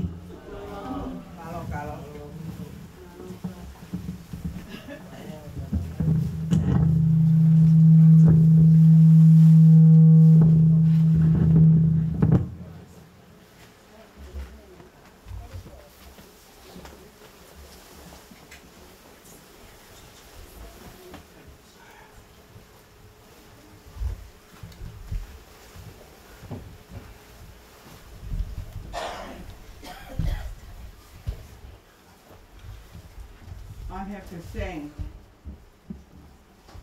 the Samoan voice, particularly Willie Faka'osilea.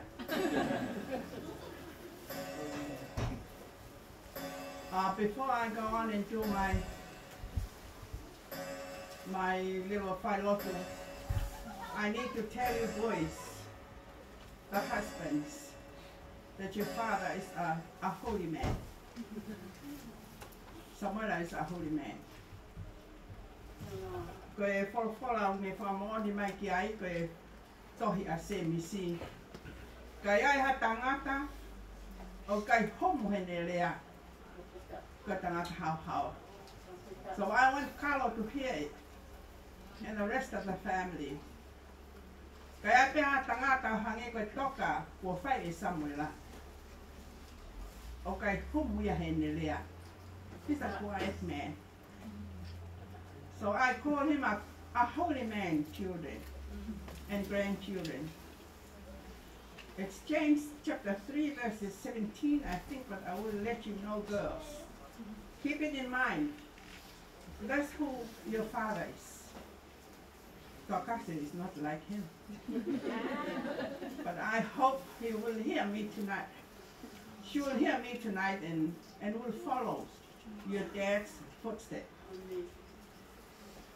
That's what the Fai'aho tells me. Samiuela is in heaven.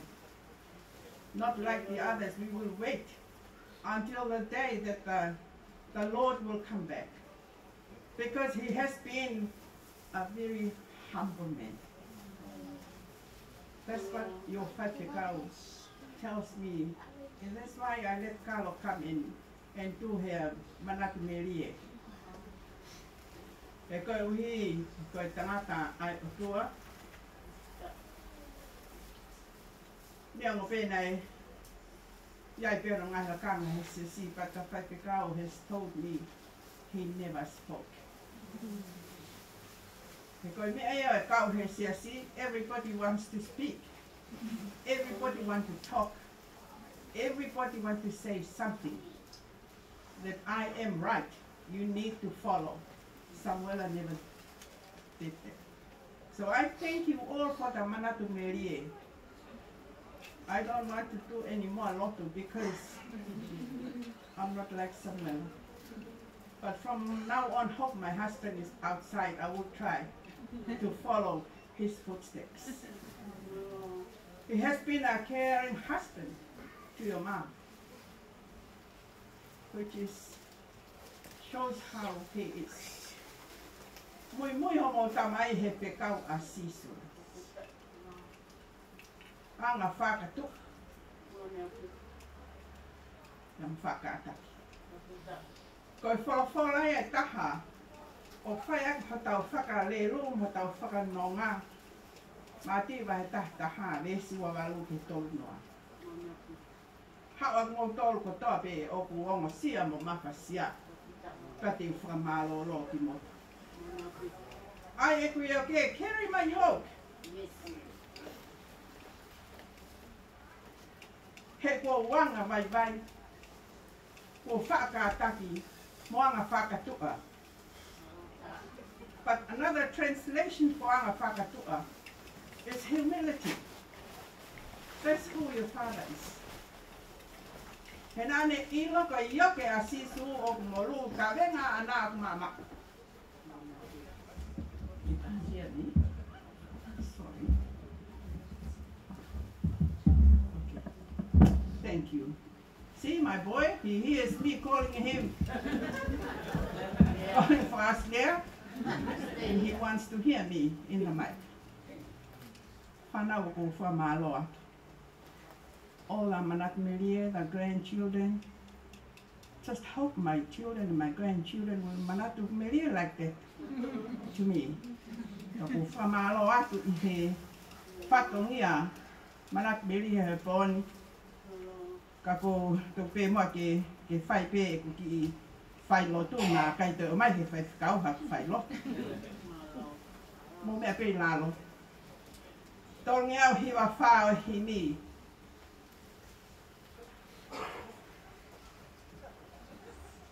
Tala noa himi koe ni he tōtau. O hinga pe o ko whai lotu pe au ia he mo uia Samiuela. That's all he did. He just thought out everything he did next. He made sure that he will reap it at the end. O klau he maranga he tohi nā ne whai. O wahe aho ke ngāwe a kakai. Koe aho ke mo ui, koe aho ke pekia. Koe aho ke mamahi pia tok fiefia. Ka inga family sex. Koe ni ke tōta. Ka tā otu pe amu.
Ani whai pe he kuonga, ni ko tofa pe ki ai. Ko e ni ke tōta, ka tā uki pe amu. Ko e ni ke tō tau,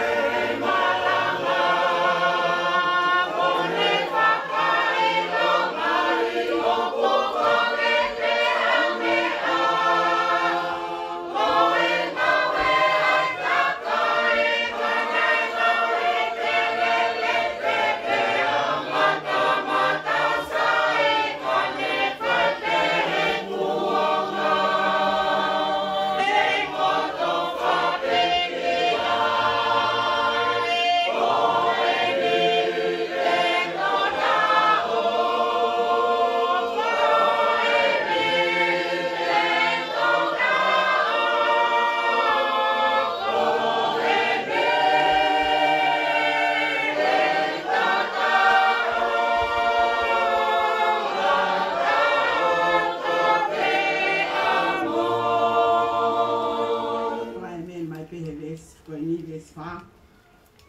O puto pe e tohi, o e te ma te te tō, te te o tō pe koia. Oko mai ai po, ka lele te ngā e lele pe o no fua, ka koe pe ano e. Te kai pe ano no, a koe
ke whai me ai whakaloto lahi. Daughters, you can translate this to your husbands. Whai ki whakaloto lahi he pōni ki o mō whae. Kau maa kai ngā pia mo i siasi. Pia me he tohi a Isaia. Wahe whānoa we si ono he balu. Pia mo i wahiba ke he tōta. Koe le oe ku lea. Whanongonongo. Pia nai pe he hake. Koe hā te whanongonongo. Koe kakano kotoa. Koe mohuku. Pia kohono whaka o wha kotoa. O hange koe fisi o i vau. O mai ai mohuku o mahei kawa i fisi. Koe hi. O ku ifi ki ai. Ai manawa a sihova. Tā koe mo oni. Koe mohuku ai kakai. O ku mai ai mohuku o mahei kau. Ai fisi. Ka koe wholofola aho tau o tua. E tuku o taengata. O kune atu ngū ki he vai. Pea koe au i kai hano iwi. O kune whakalahi hano mālohi. Nā moe tau tupu o ku mea mo vai pe ongo sia. Pea koe kau talavo te nau mātua ki humu. Ka ko haa matatari ki a sihova. Te nau whakafo au ho nau ngū. Te nau puna. Ki o lunga hange koe ikari. Te nau lere o i kai ongo sia. Te nau haere o i kai vai. Whatapu ki he awhio. Ai lau maare maone o tua he whio hi anga koeni.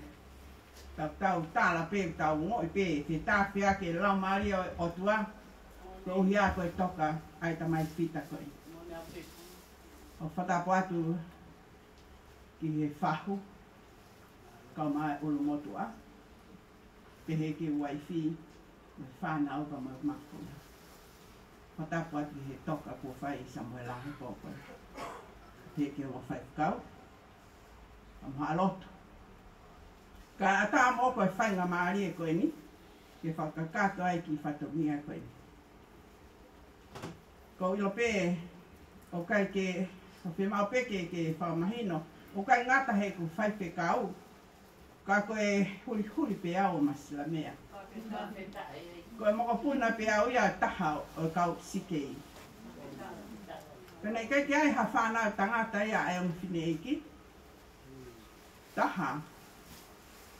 Ko maa ke reta lote kui ki ai au. Koe kui ia ai on te whine koe ni tautu mai koe. Ke reni ka mo funaki. Pea koe siri ai ko se ini. Halanga. Na whanau tangata. Kaya kaya ta ia fia sikei to kuana na ngā whapure anga ki nā tolu. Ia anu ai e sikei me te ngā tolu. O anu pe me kau hala ko e ki kau hala. Ku whamalo atu pe Samiuela ka maa e seta moe. Kei wharala mai ki au ki hau tua tafulu pe ki nā o mehina. Ko e pōni pa moe wholofola ko e ni. Hange ko e mea ni ulawe ki ai tala loto ai Fai'aho. Ki ka Fai'aho e tala loto hani sipipe. I'm so happy. That there's a Fai'aho who owns up. We are not to that limit of holiness. He koe uhi. Ko ni whailea na whange telefoni. Ko si he wani a Samiuela ia. Katia. He koe ui e kai te kai Loisi hanga oeta. Loisi is a queen of the house. That's how Samiuela loves his queen. Pai pe Samiuela e ngawe na Hispaniti. Mo mea mai poni. Mo foki o whai mea ka vai Samiuela. Ka mo ki langi. Ka ke ka koe uhinga mea ko whiri ai wholfora koe ni. Ke whamahina ke masila mea ka mo lotu hufia. He knew his place. Na ilo pe ia koe mo huku ia. One day he will die. Like tonight. But he has to fulfill his purpose on earth. When I thought of this chapter, okay, well, my thing if I have a Mary, then we have to pay he Fangatonga and it me, Masila Mea. Oh, Massi Piamo. Solomon, come out, Justin. Piamo hoko mai kolokola ki ha taimi ki ha family piamo halotro tonga ha kai o na lot of hoha like us. O na upuputu. Ke tau I lo I pe there will be a day. There will be an end. Ka Fiema'u ki tau tole ki tau to kanga hange koe tamai koe ni. Ke tau to kanga he tau ngawe. Tau ofa hange koe Ngai manat Mary and I Fai'aho. That's why he loved Samiuela so much. He koe uhi, he koe ofa ia kainga.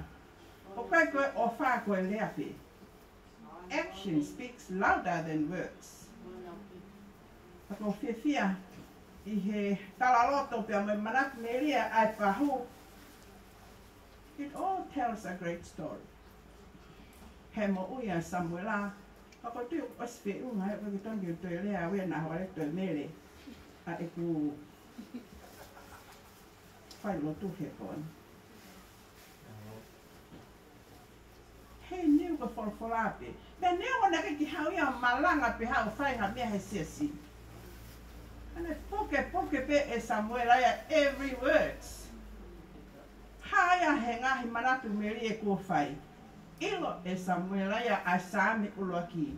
Monu ia kakoia fulipe. O kai fo he whakakau e whakaotua mate. You can count on the whakaotua. The idolatry. You can count on it tonight. Take it for Samiuela ya. Mea pena e fixe for whanga Samiuela koe offer love. Offer ke otua. Mea offer ia te muto. Mea uloa kia o ko whiwhi ai he toka ai tamai whita koe ni. Nane I loko e mona. His properties, his houses, his koloa, his everything. That's why he went visiting Samoa every year. For he to make use of his money. Nane I loko e mona mea kota. Ko tau tōren ko tau efi hore tau pe si mo tau ka tina ho mo to ma pe pana. It's just mona.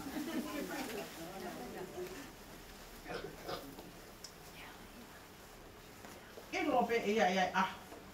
Ia ho ia ko tofa e soba. Ke ne foki ia ki aki. O hange ko e fai lotu. Ai fai kau. Foki a o lunga ki he uma o sihova. Tokoto ai pe he nonga mal o sa kai o hangi ko ni toka he po.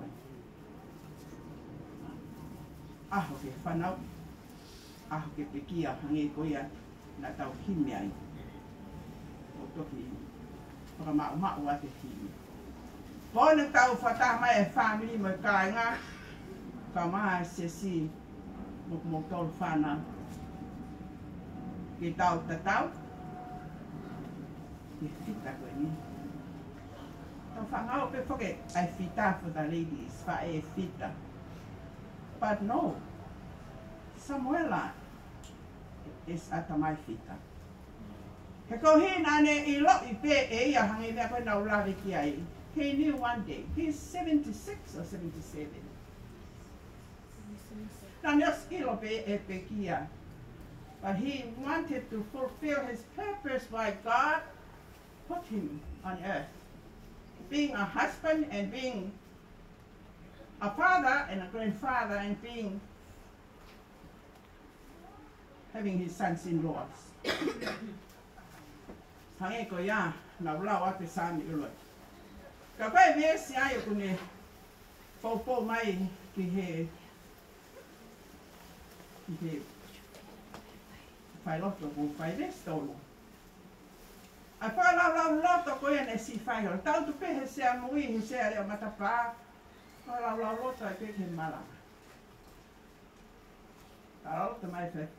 The only time he spoke in here when he raised the siasi.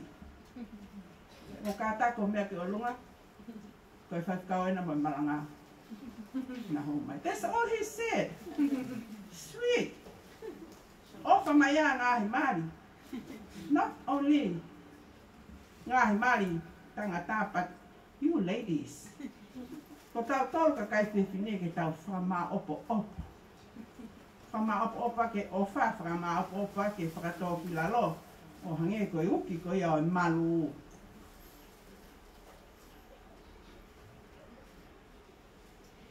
Na ane ilopipe. Kavesto lu tere hange ya ha akau. Ko to ki ngah manga iwai. Tene foa I hana to kai. Kono lau foke kai mate pe neongo pe kai ha e fai e Samiuela on earth. E tā kuakipe. E monu ia pe ia. Kai ngalotu masila mea. Let's follow it. Kai kete pe tau silahe tau ofa. Ko malo ake ofa ku fai. E koi vi, e te tongi ofa pe. Koi ofa ia, koi otua, koi elito, e otua, koi ofa. And if you won't love, you won't see God like Samiuela. Ngai manu ia he mo ngai, you all know. Malanga he mo wa. He mo ngai, verse 8. Ka kua o inia whiga he taimini. A ko tokanga bea ki taha. Monu ia ka koia. O whakatupu meri no he e ngui ia koe whoha. Pe koe whanau ai otua. That's who Samuel is. Whakatupu meri no bea first I api. Koe wahu honga ia. Oe kēra moe tau lau, moe whewhusa ki, no.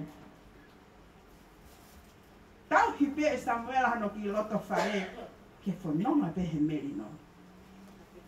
Ko mea whai kia e toka ngā ka ainga ka maasia si.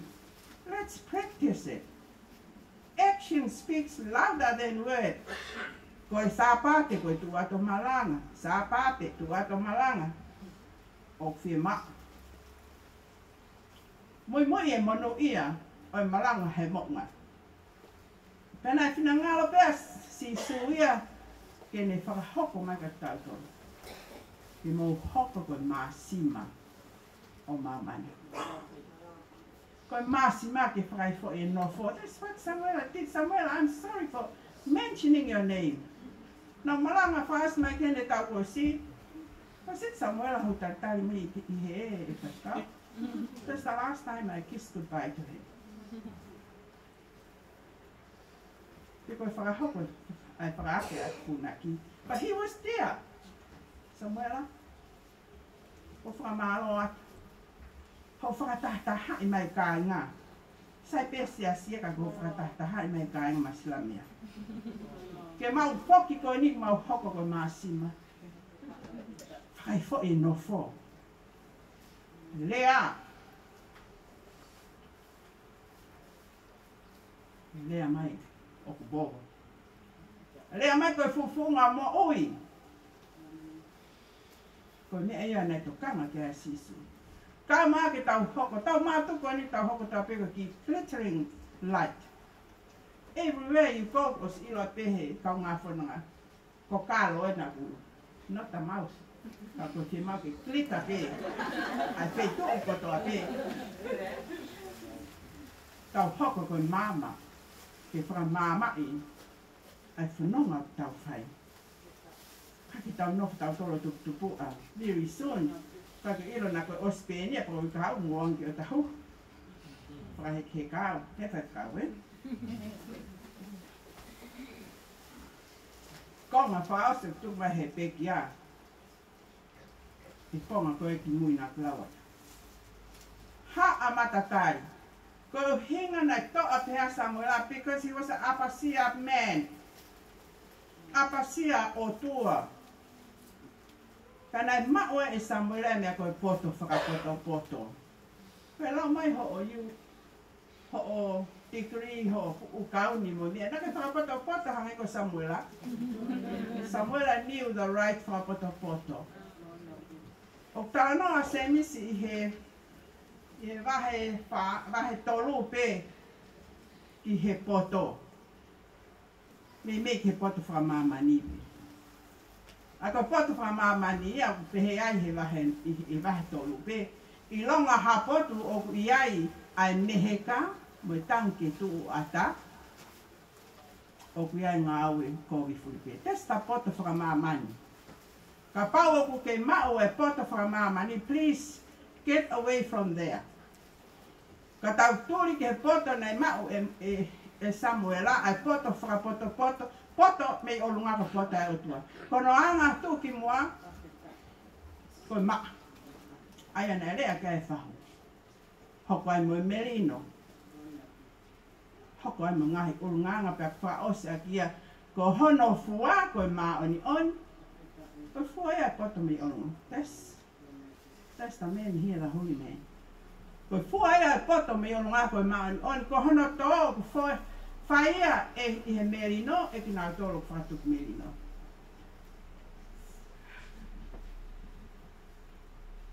Ko ki nā tolo o whaamatatai.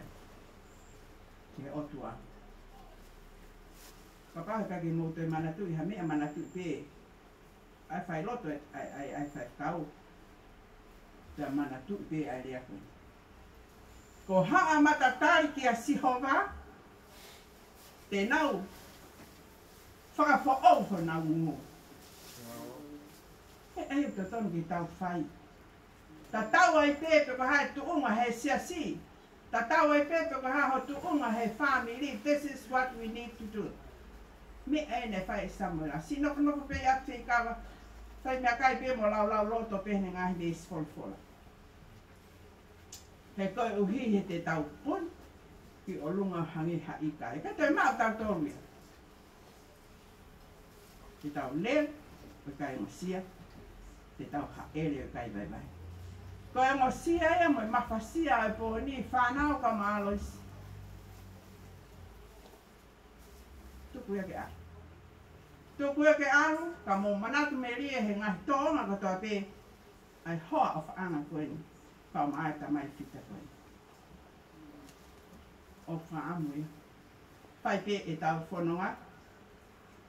E tau iloi ai kaweinga o tau ni. Ai lele whakamahina mai. Koe o tua. O tau amanaki a ngai. God is our hope. He is your hope. He mole ho mo tamai. O Fiema'u he palofi tā. Ni ngahi lea koni ko tau whanong ki ai. Ke tau tu mo e lau, kau kristiani, kau kahoa kula, kau he kes. Fiema'u ia ke tau tu mo e lau. Lau, tau mo e folfola ai o tua. Ko ki nau tolo mataka, tatai ke si hova, te nau whafo o ki nau o. Ko te hārega ha mea, tene whakamāwai ki tau tolo mo e ofa a karaisi. Ui tau. Whanau, whahu ulu mo tuata mo siasiba mo e kai. Kai ngā skei, neongo kua tari kua o Samiuela Faka'osilea, ke ui ai tai haa mai, ka une tuku mai ka te tauto. Masila mea, ke tau whapapau ilo a karaisi tau mo ui. Ia ke whamalu ki tau tolu he laumari e maano ni kai lava, ke tau fua atu. Fuat koe ofa. Fuat koe fia. Koe ngai fuane lau mari. Fuat koe merino. Anga moko mo. Hangi peko tala loto e whanau. Tangata anga moko mo. Anga ofa, anga tonu, anga falala. Anga kātaki. Moi anga whamama. E lawai ki tau nofo uo ngata. Ai siasi. Olo tūwhia. E pehe mo kāinga maslamia. Wo ngata mo pe fa aki. I mo ui te tawi atu tau whai. Samala mau o whata mau salute atu. Ki atu koe. Ka mo whanonga whakaloto. Whalau maari nā ke whai. toka he nong ma Fiema'u ai o tua. Mo me kila au lunga ki tau kiwa. Ko e hini hena ko manako ai pa ko wha penge tau kiwa ai. Ono pole i ki tau tolu he tamai koe ni. Whaua fitu. Tala mai ngawe tangata ngawe. He ku hawa e po. Oa e whakahawe, oa e marolo. O i te tamao i hanga o ngawe rewa. A pe kei pongi pongi. Oa e moko hea.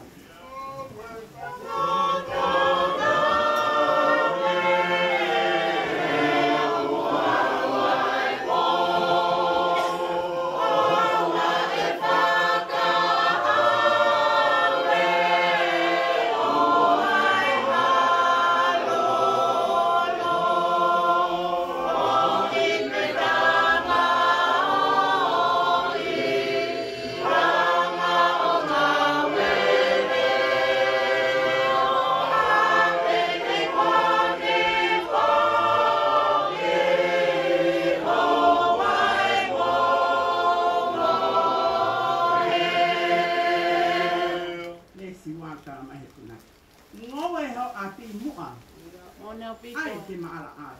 Tō pe a kau e fua, tāre taratara. He koe whai tō ta ue ki he amui atu. I kai hato i ngā ue o ka tā. Ai tā.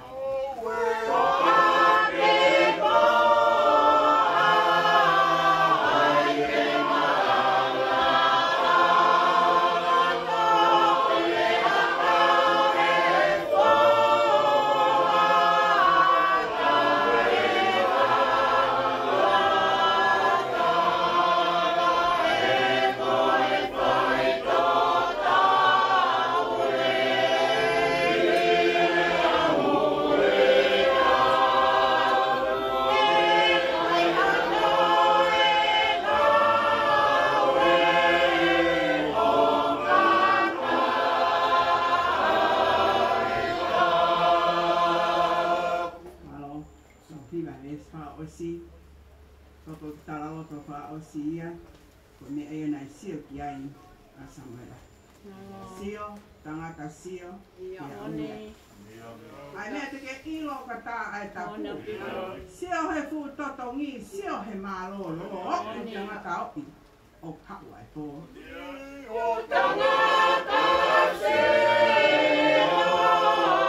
i e amore.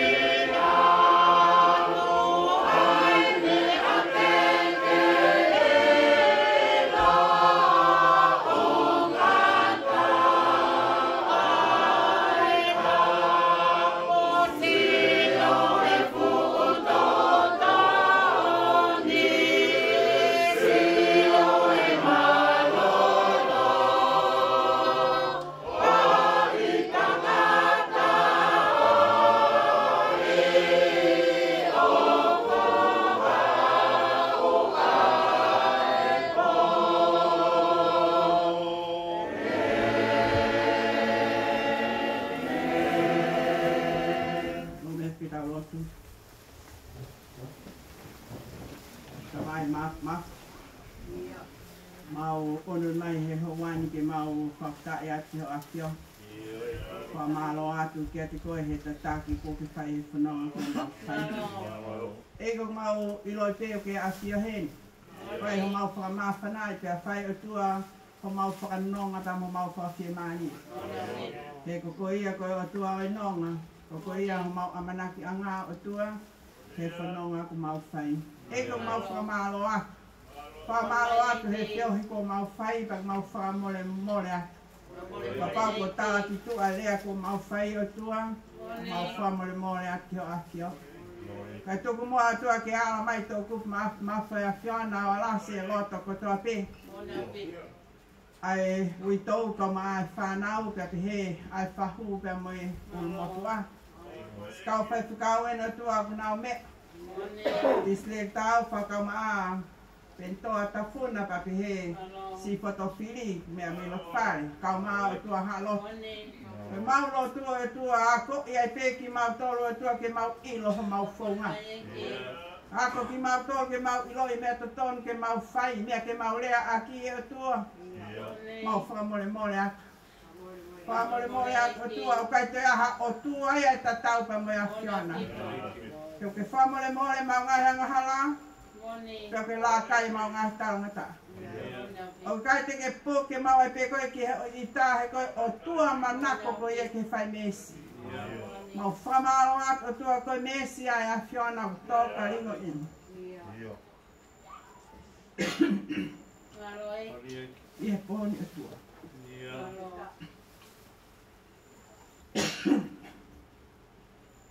Mau hapai atu mau mai lo mai. O tua e al ofa mai. Patau keiki mau tole halapono a. Ke mau ilo o tua koe mo huku pe ki mau. E ai aho o tua e mai. Mahi kau e fisko to. Ka koe wholofola ai a whiona e tuku i a tāna. Wholofola ai a whiona ku mau tau tapa ki ai haere mai. Haere mai ho wholofola o tua. A whio ho mau ngahi loto. Kai lava ke ulo ate ngahi maa me te mau tolu pe hata mau ngahi fofo ngako ngahi maa sima ku tafi ate me mau ngahi loto. Whakai fo ia ke nofo, pia whai ake e mau whai whatongia. Ego mau whamalo atu he teohi e pōni, ka koe mau lotu. Tāpu aki mai si iwi tō. Kau mai whanau pai moi makun. Whahu e o tō mai whakalangarangi, kau mai ulu motu a.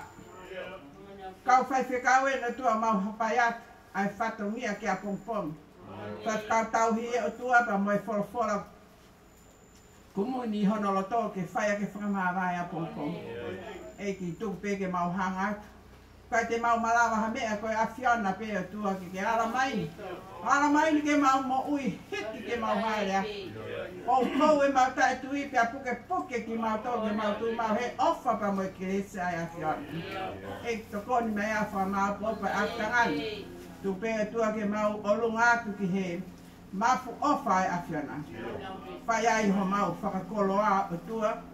Whai ai hono ako ne kina ki mau tolu. He whanonga ku mau whai. Te koen mai atua whakakate e lotu e koen. Mau koen he keresi ho tau eiki o whai o tua. Pea heo lau mare maa on of mawaho o wha. Tau mai atang mamaheini. I toka e Samiuela o tua. O e nā tuku. Kai whai pi o tai ngata. Amen.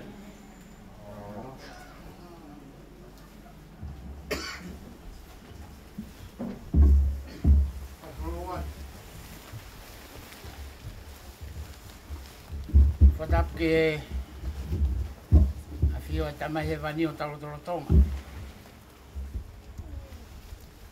Whatap ke he whanau mga puna ho eiki. Ha matapure. Whatap ke whahu. Whatap kato. Whatap fo ke whine eiki. Fai'aho, tau he wāhenga saute. Whatapu ke Fai'aho tauhi o Samiuela Faka'osilea. Moha Fai'aho. Whatapu atu ki he uitou.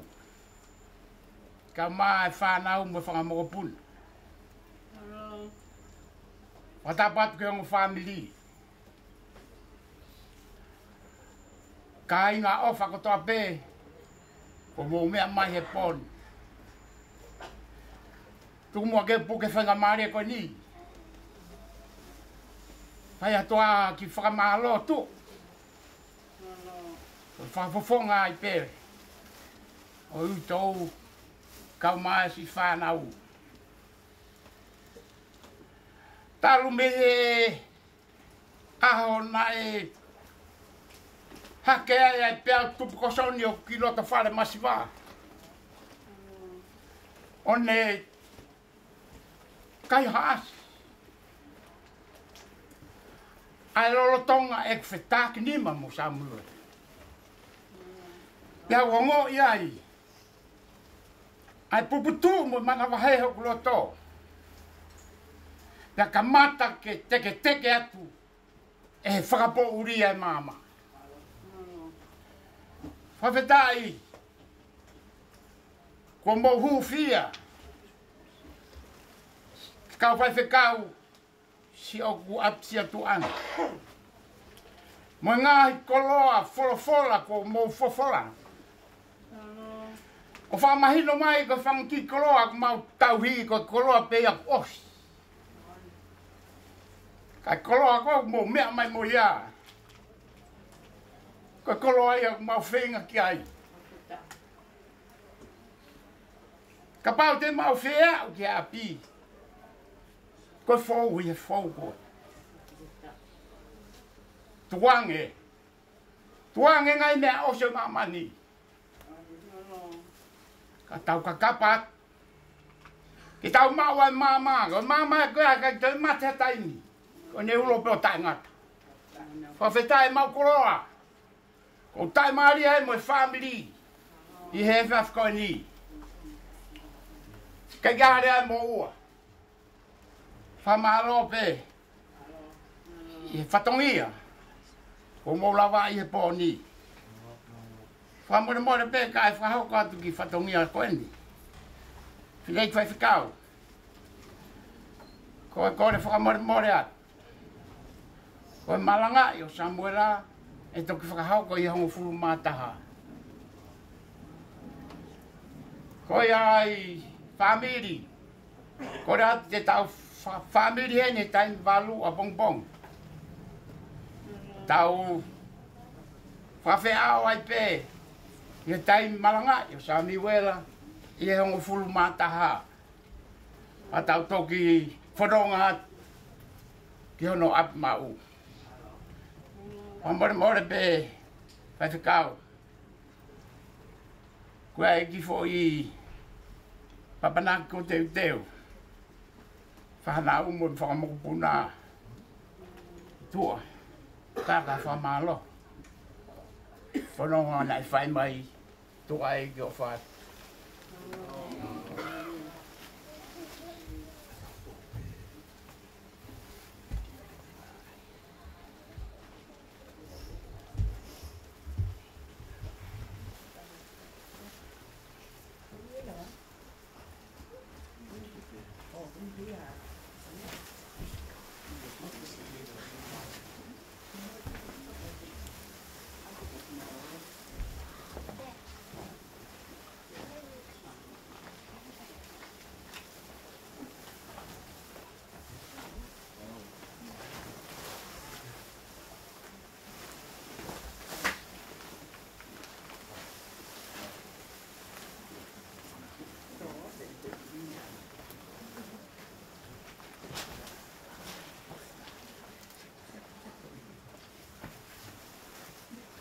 Samiuela ka te punga i toko I la e.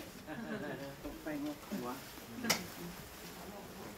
Ofa, you did teach me a lesson. Thank you.